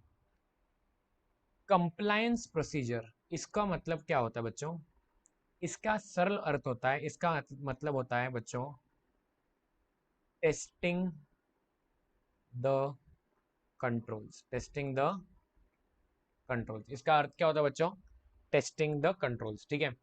हमें क्या टेस्ट करना है बच्चों? जो क्लाइंट का मैंने तुम्हें समझाया था, याद है? इंटरनल कंट्रोल सिस्टम कैसा है, ठीक है? वहां पे तौर तरीके कैसे हैं, वो लोग किस तरह से, मैंने तुम्हें एग्जांपल भी दिया था कि अगर एक ऑर्गेनाइजेशन है जो इंश्योर करती है कि शाम तक जो कैश कलेक्ट हुआ वो बैंक में डिपॉजिट हो जाता है, that's a very good control system, ठीक है? तो ऑर्गेनाइजेशन में कंट्रोल्स कैसे हैं? देखो, आज क्या ना, इससे ऑर्गेनाइजेशन में कंट्रोल्स अच्छे रहेंगे तो गलती होने के चांसेस कम है कि नहीं? राइट ना? ऑर्गेनाइजेशन का कंट्रोल सिस्टम अच्छा है तो इन दैट केस वहां पे फाइनेंशियल में झोलझाल कम होंगे। सबसे पहले मुझे बताओ, are you clear with this compliance procedure testing? इसको क्या बुलाते हैं? टेस्टिंग। सर तो फिर ये वर्ड क्यों इस्तेमाल किया गया है? Why is the word compliance used? Compliance, ठीक है? तुम ये समझ लो, ये वर्ड का इस्तेमाल क्यों किया गया? पे अटेंशन बच्चों। कंप्लाई करने का मतलब क्या होता है पता है? कंप्लाई, कंप्लाई का मतलब होता है फॉलो। कंप्लाई का मतलब होता है फॉलो। तो सरल शब्दों में ना, मैंने क्लाइंट को पूछा, क्लाइंट बताओ तुम्हारे यहाँ पे तौर तरीके कैसे हैं, तुम्हारे यहाँ पे कंट्रोल्स कैसे हैं, ठीक है? क्लाइंट ने बोला सर मालूम है आपको, हमारे यहाँ पे जब जब कोई भी बिल 50,000 के ऊपर का होता है तो सेल्स मैनेजर भी साइन करता है, ऐसा उसने मेरे को बोला, ठीक है? क्या बोला उसने मुझे? सर अगर बिल जो है, अगर बिल 50,000 के ऊपर का होता है ना, तो हमारा जो ब्रांच मैनेजर है, ब्रांच मैनेजर उसके ऊपर अपनी साइन ठोकता है, ठीक है? मैंने बोला वाह अच्छा है, ठीक है? ब्रांच मैनेजर एक बार चेक करता है, वेरी गुड। तो बच्चों ऐसे केस में ना, ये जब मैं एक्चुअल में चेक करने गया, ये तो उसने मुझे बोला कि ऐसा होता है, लेकिन जब मैं एक्चुअल में चेक करने गया तो मैं देखूंगा ना कि ये एक्चुअल में फॉलो हो रहा है कि नहीं। समझे? इसीलिए मैं कहना, इसे उसको बुलाते हैं हम लोग कंप्लायंस प्रोसीजर। ये देखना कि क्लाइंट जो मुझे बोल रहा है सर मालूम है हमारे यहाँ पे इतना अच्छा कंट्रोल है, हमारे यहाँ पे इतना अच्छा कंट्रोल है, लेकिन वो एक्चुअल में फॉलो हो रहा है कि नहीं हो रहा है। मतलब मैं चेक करना चाहता हूँ कि वो कंट्रोल्स कंप्लाई हो रहे हैं कि नहीं हो रहे, इसीलिए वर्ड कंप्लायंस प्रोसीजर। कमेंट्स में मुझे बताओ, did you understand the meaning of the word compliance? ये वर्ड क्यों इस्तेमाल किया, बताओ?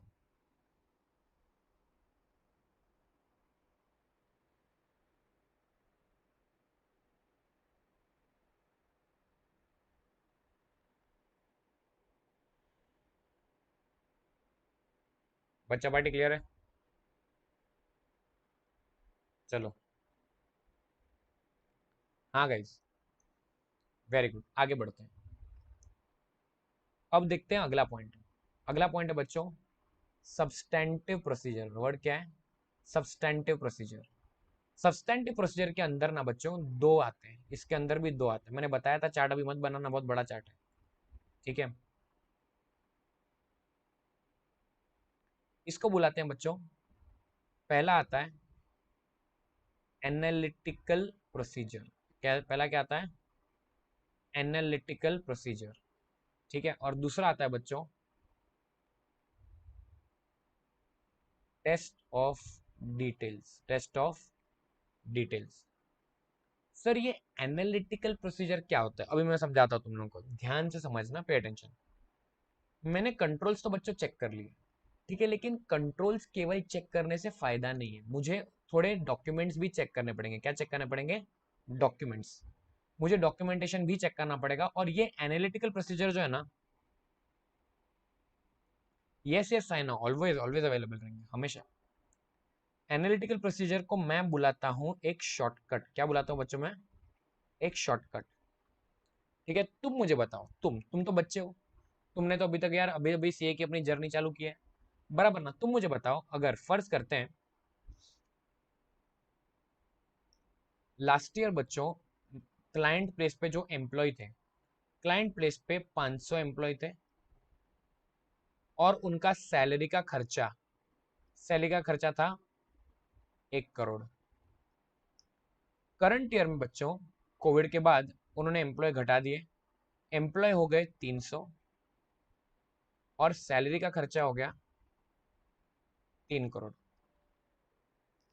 तुम मुझे बताओ, एज छोटे बच्चे हो तुम लोग, लेकिन तुम मुझे बताओ यहाँ पे दाल में कुछ काला लग रहा है क्या? बताओ, यहाँ पे तुम्हें दाल में कुछ काला लग रहा है कि दाल ठीक लग रही है? बताइए।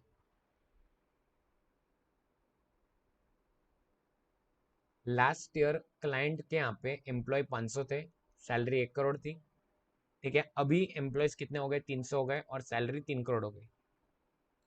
तुम्हें यहाँ पे दाल में कुछ काला लग रहा है कि नहीं?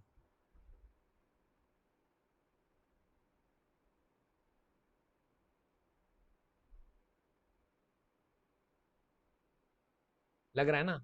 ऐसे कैसे हो गया भाई? यस, ऐसे कैसे हो गया भाई कि हमारे जो एम्प्लॉयज थे, एम्प्लॉय की स्ट्रेंथ घट गई और सैलरी का अमाउंट बढ़ गया? ऐसे कैसे हो सकता है? बराबर ना? जब से एम्प्लॉयज घट गए तो सैलरी का अमाउंट भी घट जाना चाहिए था। वेरी गुड, पूरी तरह काली दाल है, वेरी गुड। तो कहना इससे अभी पे अटेंशन, जब मेरे को ये समझ में आ जाएगा ना कि भाई यहाँ पे सैलरी में कुछ तो इन्होंने सैलरी, कहना से सैलरी का जो अमाउंट है जो पीएनएल में इन्होंने डेबिट किया है, बराबर ना, कहना इससे उसके ऊपर मुझे बहुत ज्यादा फोकस करना पड़ेगा, बराबर ना। एंड वो फोकस मैं कहाँ करूंगा? यहाँ पे। वो फोकस मैं टेस्टिंग द डिटेल्स, वो मैं यहाँ पे फोकस करूंगा। बेसिकली इसके भी दो पार्ट है, इसके अंदर दो चीजें आती है गाइस। इसको क्या बुलाते हैं हम लोग? यहाँ पे करते हैं हम लोग वाउचिंग, एंड दूसरा आता है गाइस वेरिफिकेशन। क्या बोलता है? वेरिफिकेशन। वाउचिंग मतलब क्या होता है? चेकिंग। वाउचिंग मतलब हम लोग चेक करते हैं प्रॉफिट एंड लॉस अकाउंट के आइटम्स। वेरिफिकेशन में लोग वेरीफाई करते हैं बैलेंस शीट के आइटम्स। मतलब क्या होता है गाइस, यहाँ पे मैं चेक करूंगा इनवॉइसेस, इनवॉइस चेक करूंगा, अग्रीमेंट चेक करूंगा, ठीक है। मैं यहाँ पे डॉक्यूमेंटेशन चेक करूंगा, बिल चेक करूंगा, ठीक है। यहाँ पे मैं ऑर्डर चेक करूंगा, ये सारे चीजें मैं चेक करूंगा, ठीक है। मैं बेसिकली गोडाउन में जाके स्टॉक वेरीफाई करूंगा, समझे? स्टॉक वेरिफिकेशन करूंगा गोडाउन में जाके। ये सब काम मैं करूंगा इन टॉवर टेस्ट ऑफ डिटेल्स। और कहना है से ये सब कारनामे करने के पहले, क्योंकि मैंने ये एनालिटिकल प्रोसीजर लगाया था, तो मुझे मालूम पड़ गया ना कि एक सैलरी का तो अमाउंट है जिसके ऊपर मुझे डेफ जो पीएनएल का एक अमाउंट है, इसके बेसिकली मुझे बहुत सारे ट्रांजैक्शन चेक करने, मुझे गौर उसके ऊपर मुझे फोकस सैलरी के अमाउंट पे करना है। बिकॉज मुझे मालूम पड़ा है दैट एक तो मैं ऐसे एनालिटिकल प्रोसीजर बहुत सारे एरियाज में लगाऊंगा, लेकिन मुझे मालूम पड़ गया है कि सैलरी या आंकड़े को तो मुझे बराबर से देखना है, ठीक है। बिकॉज उसमें गलती होने के चांसेस काफी ज्यादा हैं। टेल मी, क्या आप लोगों को समझ में आया है जो जो प्रोसीजर ऑडिटर को, auditor has to perform procedures? Did you understand all the procedure जो काम ऑडिटर को करना होता है? समझ में आया? बताओ, क्लियर है? ओके, अभी एक चीज बाकी है, एक चीज बाकी है। पर पहले पहले मुझे इतना बताओ, ये समझ में आया कि what do you mean by compliance procedure? ये समझा?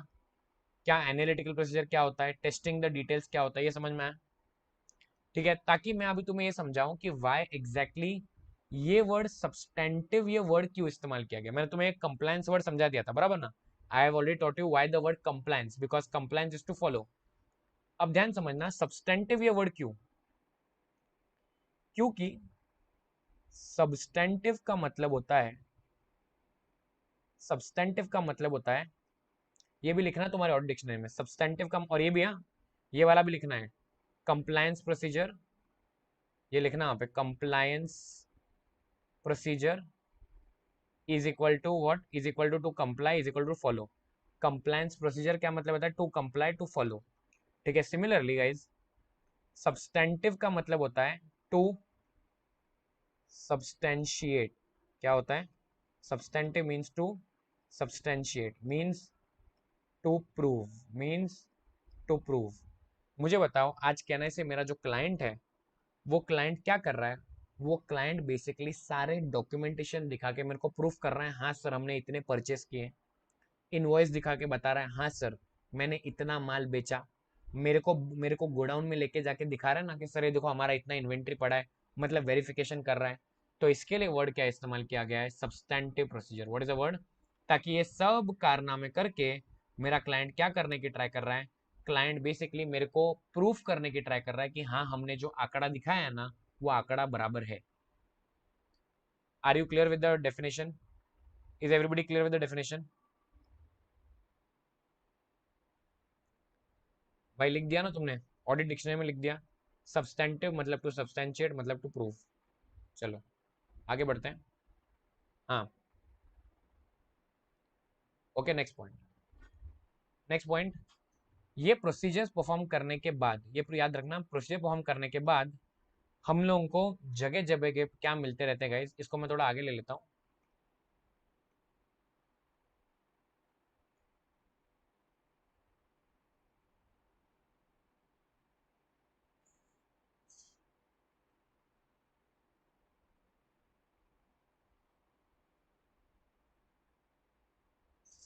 हाँ, ये सारे प्रोसीजर परफॉर्म करने के बाद गाइस हमें क्या मिलेंगे पता है, we will start getting something called as audit evidence. क्या मिलेंगे हमें, ऑडिट के एविडेंस मतलब सबूत, ऑडिट के सबूत हमें मिलते रहेंगे।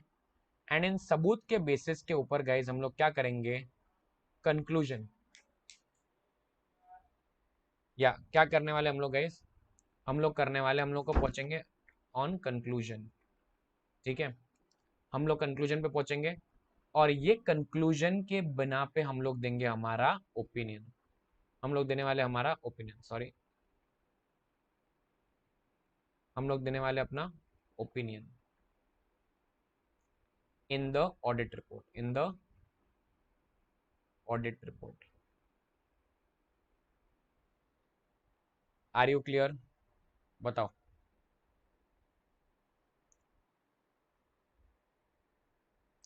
समझ में आया एवरीबॉडी, डिड यू अंडरस्टैंड? क्या बोला मैंने, पहले हम लोग क्या करने वाले गाइस, पहले हम लोग करने वाले प्लानिंग, प्लानिंग करने के बाद हम लोग हमारा काम करेंगे ऑडिट का, वो ऑडिट का काम करने के बाद हमें सबूत मिलते जाएंगे, बराबर ना, ऑडिट एविडेंसेस, वो ऑडिट एविडेंस के बिना पे हम लोग कंक्लूड करेंगे और कंक्लूजन के दम पे हम लोग ओपिनियन बनाएंगे, वही ओपिनियन को हम लोग ऑडिट रिपोर्ट में लिखने वाले हैं। क्लियर एवरीबॉडी, ये लास्ट पार्ट समझ में आया?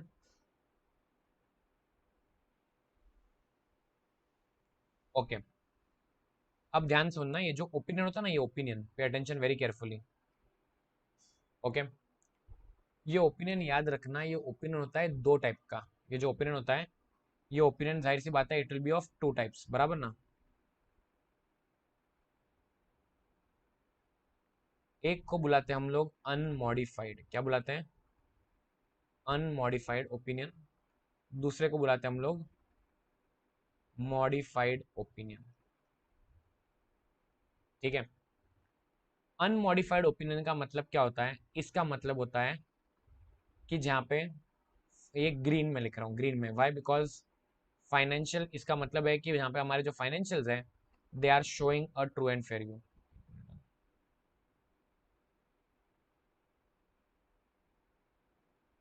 इसका मतलब है financial statements are showing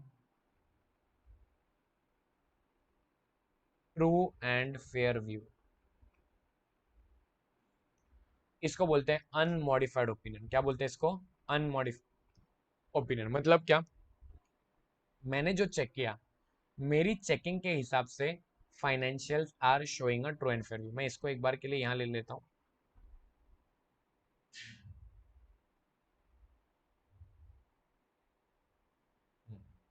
clear है?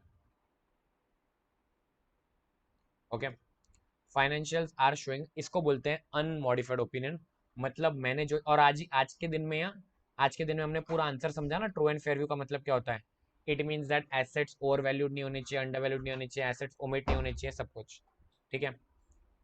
गाइस जो मॉडिफाइड ओपिनियन होता है ना, मॉडिफाइड ओपिनियन होता है तीन टाइप का। मॉडिफाइड ओपिनियन होता है एक्चुअली तीन टाइप का।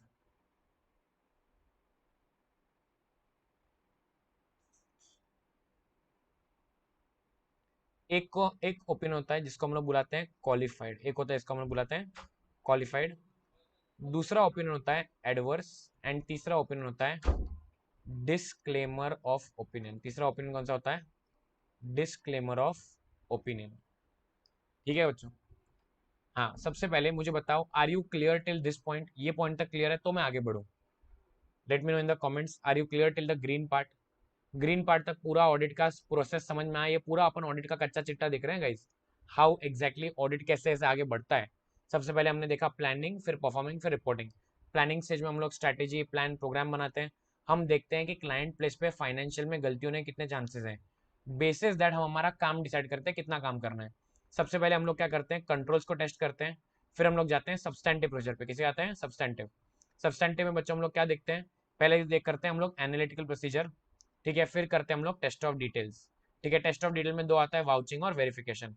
वाउचिंग यूज इस्तेमाल होता है पीएनएल के लिए, वेरिफिकेशन इस्तेमाल होता है बैलेंस शीट के लिए। उसके बाद इसके बेस पे हमें क्या मिलते आते हैं? बहुत सारे एविडेंसेस, बराबर ना, सबूत मिलते आते हैं। और इन सबूत के बिना पे बच्चों हम लोग कंक्लूड करते हैं। वही कंक्लूजन ओपिनियन बनता है और ऑडिट रिपोर्ट में जाता है। और ओपिनियन जो होता है बच्चों, दो तरीके का होता है, मैंने बताया, अनमॉडिफाइड और modified. Late me know in the comments, अब तक अनमॉडिफाइड समझ में आ गया ना तुम लोगों को? ठीक है, ताकि हम लोग अभी कहाँ पे जाए बच्चों? मॉडिफाइड ओपिनियन पे जाए। ठीक है, मॉडिफाइड ओपिनियन बच्चों तीन तरीका का होता है, क्वालिफाइड, एडवर्स और डिस्क्लेमर। क्या बोला मैंने? मॉडिफाइड ओपिनियन तीन तरीके का होता है, क्वालिफाइड, एडवर्स और डिस्क्लेमर। ठीक है, याद रखना, एकदम सिंपल है।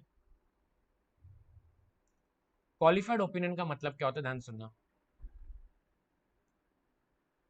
पे attention. Financial statements are showing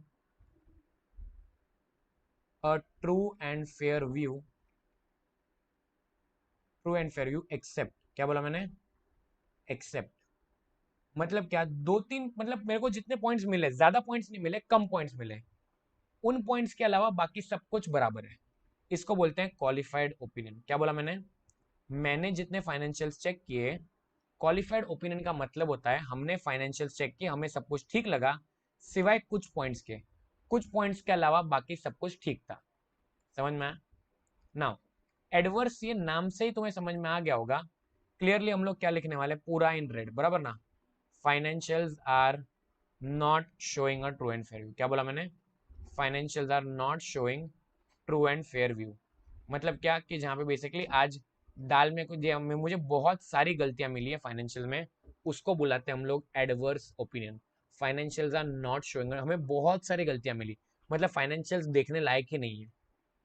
and last point आता है डिस्क्लेमर ओपिनियन। इसका क्या मतलब होता है? दैट, इसका मतलब होता है ऑडिटर भाई साहब, auditor was unable, auditor was unable to form an opinion, auditor was unable to form an opinion। Auditor भाई साहब अपना ओपिनियन बना ही नहीं पाए। ठीक है, फर्ज करते हैं, हाँ फर्ज करते हैं बेटा कि जहाँ पे आप ऑडिट करने गए, ठीक है, लेकिन आपको क्लाइंट डेटा दे नहीं पाया। क्यों नहीं दे पाया? एग्जाम्पल लेते हैं, क्लाइंट के जो एसेट्स थे वो इनकम टैक्स डिपार्टमेंट ने फ्रीज कर लिए थे, बैंक अकाउंट फ्रीज करवा लिए थे, इन्वेंट्री कस्टम डिपार्टमेंट ने लेके गए चले गए थे, तो मुझे डेटा मिल नहीं पाया। डेटा मिल नहीं पाया तो इस चक्कर में क्या है कि जहाँ पे auditor was unable to form the opinion. Are you clear? इसको क्या बुलाते हैं गाइज हम लोग, मतलब देख रहे हो ये बेसिकली देखो, अगर मैं किसी क्लाइंट को ये ओपिनियन दे रहा हूँ अनमॉडिफाइड वाला, इसके और भी नाम है। अनमॉडिफाइड वाले को हम लोग और एक नाम से बुलाते हैं, इसका और एक नाम कौन सा है गाइज? अनक्वालिफाइड। नाम क्या है? अनक्वालिफाइड। ठीक है, तो ये अनमॉडिफाइड ओपिनियन जो होता है वो एकदम बहुत जबरदस्त है, financial are showing a true and fair view. Qualified उससे थोड़ा बुरा है, बिकॉज मैं लिख रहा हूँ फाइनेंशियल अच्छा शो कर रहे हैं ट्रू एंड फेयर व्यू, लेकिन कुछ कुछ गलतियां हैं। ये तो बहुत ही भंगार है। एडवर्स मतलब फाइनेंशियल की तो धज्जियां उड़ी पड़ी है, एंड डिस्क्लेमर मतलब क्या, ऑडिटर भाई साहब आप ओपिनियन फॉर्म ही नहीं कर पाए, आप बेसिकली ऑडिट बराबर से कर नहीं पाए। इनको क्या हम लोग डिटेल में देखने वाले, yes of course we are going to be seeing all of this in very very detail. यही हमारा पूरा सिलेबस है। क्या बोला मैंने, ये जो पूरा तुम्हें चार्ट दिख रहा है ना, ये पूरा चार्ट हमारा सिलेबस है। ठीक है sir, can you show us कि कहाँ कहाँ पे हमारे चैप्टर्स आते हैं, पे अटेंशन। सबसे पहले ट्राई एंड अंडरस्टैंड, ध्यान सुनना भी केयरफुली। मैंने तुम लोगों को ये तो दिखा दिया था, अब ध्यान सुनो केयरफुली हमारे चैप्टर्स कैसे डिवाइड है, फिर मैं तुम्हें इंडेक्स दिखाऊंगा। ठीक है, पहले सबसे पहले मुझे बताओ, ये जो दो चैप्टर्स हैं, क्या बोला मैंने, ये जो दो चैप्टर, ठीक है, कौन सा वाला, चैप्टर नंबर 1 तो दिखा दिया मैंने तुम लोगों को, और चैप्टर नंबर 5 यहाँ दिख रहा है ना, क्लियर है। ये दो चैप्टर तो यहाँ पे कवर हो गए, बराबर है। चलिए जाके एक बार हमारा जो चैप्टर का ये इंडेक्स है उसमें हम लोग मार्क कर देते हैं, बराबर ना। हमारे इंडेक्स में हम लोग मार्क कर दें, क्योंकि वो इंडेक्स से हम लोग मास्टर चार्ट में देख रहे हैं, राइट। ये देख लो बच्चों, chapter number 1 nature objective and scope, बराबर ना। चैप्टर 1 क्या बोलता है, हाँ, talks about nature objective and scope. And chapter number 5 fraud and responsibilities of the auditor, clear है। तो ये दो चैप्टर मैं तुम्हें चार्ट में दिखा दिए, आगे बढ़ते हैं, अगले पार्ट देखते हैं चार्ट में।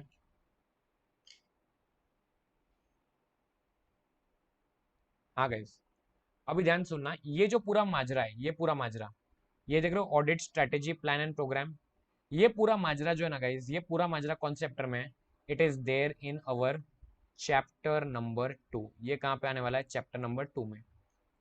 ठीक है, उसके बाद ये रिस्क असेसमेंट प्रोसीजर का मामला कहाँ आने वाला है, ये आने वाला है हमारा चैप्टर नंबर 4 में। कहाँ आने वाला है, चैप्टर नंबर 4। ठीक है, ये जो टेस्ट ऑफ द कंट्रोल्स है, ये भी कहाँ आने वाला है, ये भी आने वाला है चैप्टर नंबर 4 में। Are you clear. उसके बाद ये जो है एनालिटिकल प्रोसीजर, ये कौन सा चैप्टर है, this is chapter number 8, this chapter number 8। ठीक है सर, टेस्ट ऑफ डिटेल्स कौन सा चैप्टर में, this is chapter number 9, this chapter number 9, clear है। ये ऑडिट एविडेंस कौन सा चैप्टर है, ये चैप्टर नंबर 3 है, ये चैप्टर नंबर 3। ओके, एक और चीज बता देता हूँ, ध्यान सुनना। मुझे बताओ, क्या हम लोग सारे के सारे कंट्रोल्स चेक करने वाले गाइस, क्या हम लोग सारे के सारे कंट्रोल चेक करें, नहीं, हम लोग सैंपलिंग बेस पे कंट्रोल चेक करेंगे ना। तो याद रखना, सैंपलिंग का चैप्टर यहाँ पे भी हमारे साथ साथ में जुड़ जाएगा। सिमिलरली मुझे बताओ, क्या तुम सारे के सारे बिल चेक करने वाले हो, क्या तुम सारे बिल हर एक इनवॉइस चेक करोगे, नहीं। तो जाहिर सी बात है, हमें सिलेक्टिव बेस पे जाना है, तो चैप्टर नंबर 7 इधर भी आ जाएगा। Chapter number 7 is sampling, clear है। ठीक है, जो हमारा ये ऑडिट रिपोर्टिंग वाला चैप्टर है, ये पूरा का पूरा माजरा हमें सीखना है चैप्टर नंबर 11 में, क्लियर हो गया। ठीक है, आई रिपीट, ये देख लो एक बार पूरा का पूरा चार्ट, देख रहे हो कितने सारे हमारे चैप्टर इसके अंदर कवर हो जाते हैं। ठीक है, तो चलिए जाके मार्क कर लेते हैं, ठीक है, जो चैप्टर कवर हो गए उनको मार्क कर लेते हैं। देख लो बच्चों, सबकी नजरें स्क्रीन पे, मैंने तुम्हें बताया, देखो नाम, अब देखो अभी शायद तुम्हें पूरा सिलेबस समझ में आएगा, पूरा सिलेबस तुम्हें प्रॉपर्ली समझ में आएगा। देख लो क्या लिखा है गाइज, ऑडिट की स्ट्रेटेजी, ऑडिट का प्लान एंड ऑडिट का प्रोग्राम, मैंने बताया चैप्टर नंबर 2। फिर मैंने तुम्हें बताया रिस्क को हमें असेस करना है, बराबर ना, रिस्क ऑफ मटेरियल स्टेटमेंट को असेस करना है, फिर कंट्रोल्स को टेस्ट करना है, वो यहाँ पे आएगा। फिर मैंने तुम्हें बताया एनालिटिकल प्रोसीजर, चैप्टर नंबर 8। फिर मैंने तुम्हें बताया vouching verification, that is chapter number 9, auditing items of financial statement, ये वाउचिंग वेरिफिकेशन है। इसके बाद बच्चों मैंने तुम्हें बताया कि हमारे साथ साथ साथ में ऑडिटिंग सैम्पलिंग भी हर जगह जुड़ते जाएगा। फिर मैंने तुम्हें बताया अबाउट द ऑडिट रिपोर्टिंग, बराबर ना, कि सारे के सारे जो ओपिनियंस है ऑडिट रिपोर्ट में है। और मैंने कहा बीच में हम लोग ऑडिट डॉक्यूमेंटेशन, ऑडिट एविडेंस भूल गए, डॉक्यूमेंटेशन हर हर जगह पे हमें रखना है, एंड ऑडिट एविडेंस हमें मिल जाएगा। सर आपने जो पूरा चार्ट बताया, पूरा चार्ट जो आपने दिखाया, उस चार्ट में फिर भी अभी ये चैप्टर्स बच गए, देख रहे हो, automated environment, company audit, bank का ऑडिट, और ऑडिट ऑफ वेरियस एंटिटीज। ठीक है, चार चैप्टर बच जाते हैं, बराबर नहीं, चार चैप्टर हमारे चार्ट में नहीं आ रहे। These 4 chapters are not there in the chart, why, because of the fact guys, because याद रखना, वो जो चारों चैप्टर्स हैं, वो चैप्टर्स क्या हैं, those are application based chapters. क्या है एप्लीकेशन, मतलब क्या है, ये तो हमारा बेसिक नॉलेज है, बराबर ना, ये बेसिक ज्ञान। ये बेसिक ज्ञान क्या है हमारा है ऑडिट का, ये ऑडिट की हमारी नींव है, ऑडिट का हमारा फाउंडेशन है। ठीक है, ये हमें समझ में आएगा ना, ये हमारा ज्ञान है। इस ज्ञान को हमें बेसिकली एक्चुअल में अप्लाई करना है कब? जब हम लोग बैंक ऑडिट कर रहे होंगे तब, बैंक का ऑडिट करेंगे तब, जो कि हमारा है चैप्टर नंबर 12। ठीक है, जब हम लोग ऑटोमेटेड एनवायरनमेंट, क्या बोला मैंने, ऑटोमेटेड, जैसे अमेजॉन, अमेजॉन का ऑडिट करेंगे तब, जो हमारा है चैप्टर नंबर 6। जब हम लोग कंपनी का ऑडिट करेंगे, क्या करेंगे, कंपनी का audit, that is our chapter number 10। ठीक है, एंड लास्ट में आता है chapter number 13, that is what, it is our audit of various entities, audit of various entities. ठीक है, जिसके अंदर हम लोग देखने वाले हैं कॉलेज का ऑडिट कैसे होता है, स्कूल का ऑडिट कैसे होता है, बहुत सारे जो अलग अलग टाइप के ऑडिट्स हम लोग देखने वाले हैं। एंड इसको बुलाते हैं गाइज हम लोग, we call this as applying the audit. ये क्या कर रहे हैं हम लोग एक्चुअल में, रियल लाइफ में हम लोग ऑडिट की जो पूरा नॉलेज है, ये इसको पूरा अप्लाई कर रहे हैं। समझ में आया? आई होप आपको समझ में आ गया होगा कि हम लोग पूरे के पूरे सिलेबस में क्या पढ़ने वाले हैं। I hope this point is very very clear to you कि what we are going to be studying in our audit syllabus. ठीक है, आई वांट एवरीबॉडी इसका एक बार स्क्रीनशॉट ले लो सब लोग। ठीक है, take the screenshot of this entire part, ताकि तुम लोग इसको बाद में फिर कॉपी कर पाओ। ठीक है, टेक द स्क्रीनशॉट। ये वैसे भी ये वीडियो तो अवेलेबल है यूट्यूब के ऊपर, बाद में भी आप लोग स्क्रीनशॉट ले सकते हो। समझ में आया? ये आज होमवर्क में याद रखना, ये चार्ट जो है, इस चार्ट को एटलीस्ट तुम लोगों को मिनिमम 2 बार बनाना है। क्या बोला मैंने? ये इस पूरे पेज का स्क्रीनशॉट ले लो। ठीक है, ये जो इस पूरे के पूरे चार्ट को तुम्हें बेसिकली 2 बार एटलीस्ट बनाना है, याद रखना। ठीक है, होमवर्क में क्लियर हो गया? Okay, late me know in the comments, did you understand the entire chapter? आज का पूरा पार्ट समझ में आ गया तुम लोगों को?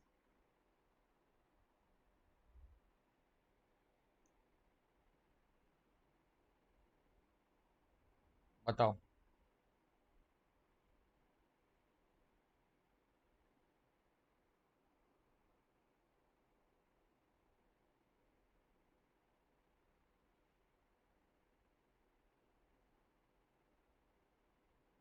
क्लियर है? एकदम सिंपल फंडा है, प्लानिंग, परफॉर्मिंग, रिपोर्टिंग। क्या बोला मैंने? Planning, performing. लोग बोल रहे हैं चार्ट क्लियर नहीं है, ये लिख लो भाई। चलो इतना पार्ट ले लो बेटा पहले, इतना पार्ट पहले ले लो। ठीक है,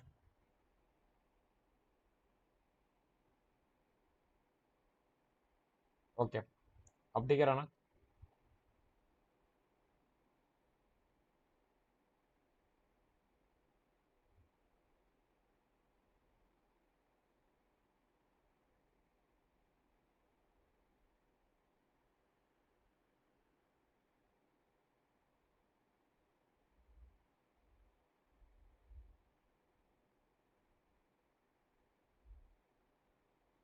अब ठीक है बेटा, ले लिया स्क्रीनशॉट इसका?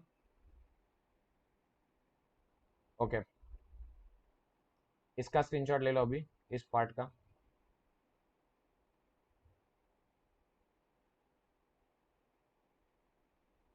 ओके, इस पार्ट का स्क्रीनशॉट ले लो। आज अपना लेक्चर थोड़ा 2 घंटे का हो गया, मैं जानता हूँ, लेकिन ये जरूरी था ये कॉन्सेप्ट समझाना पूरा। ठीक है, इसका ले लो, एंड ये लास्ट पार्ट का भी ले लो स्क्रीनशॉट। ये चार्ट तुम्हें बेजुबानी याद आना चाहिए।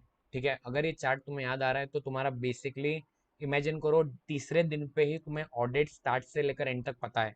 ठीक है, अभी हमें क्या करना है, सिर्फ इन चैप्टर्स को एक एक करके खत्म करना है।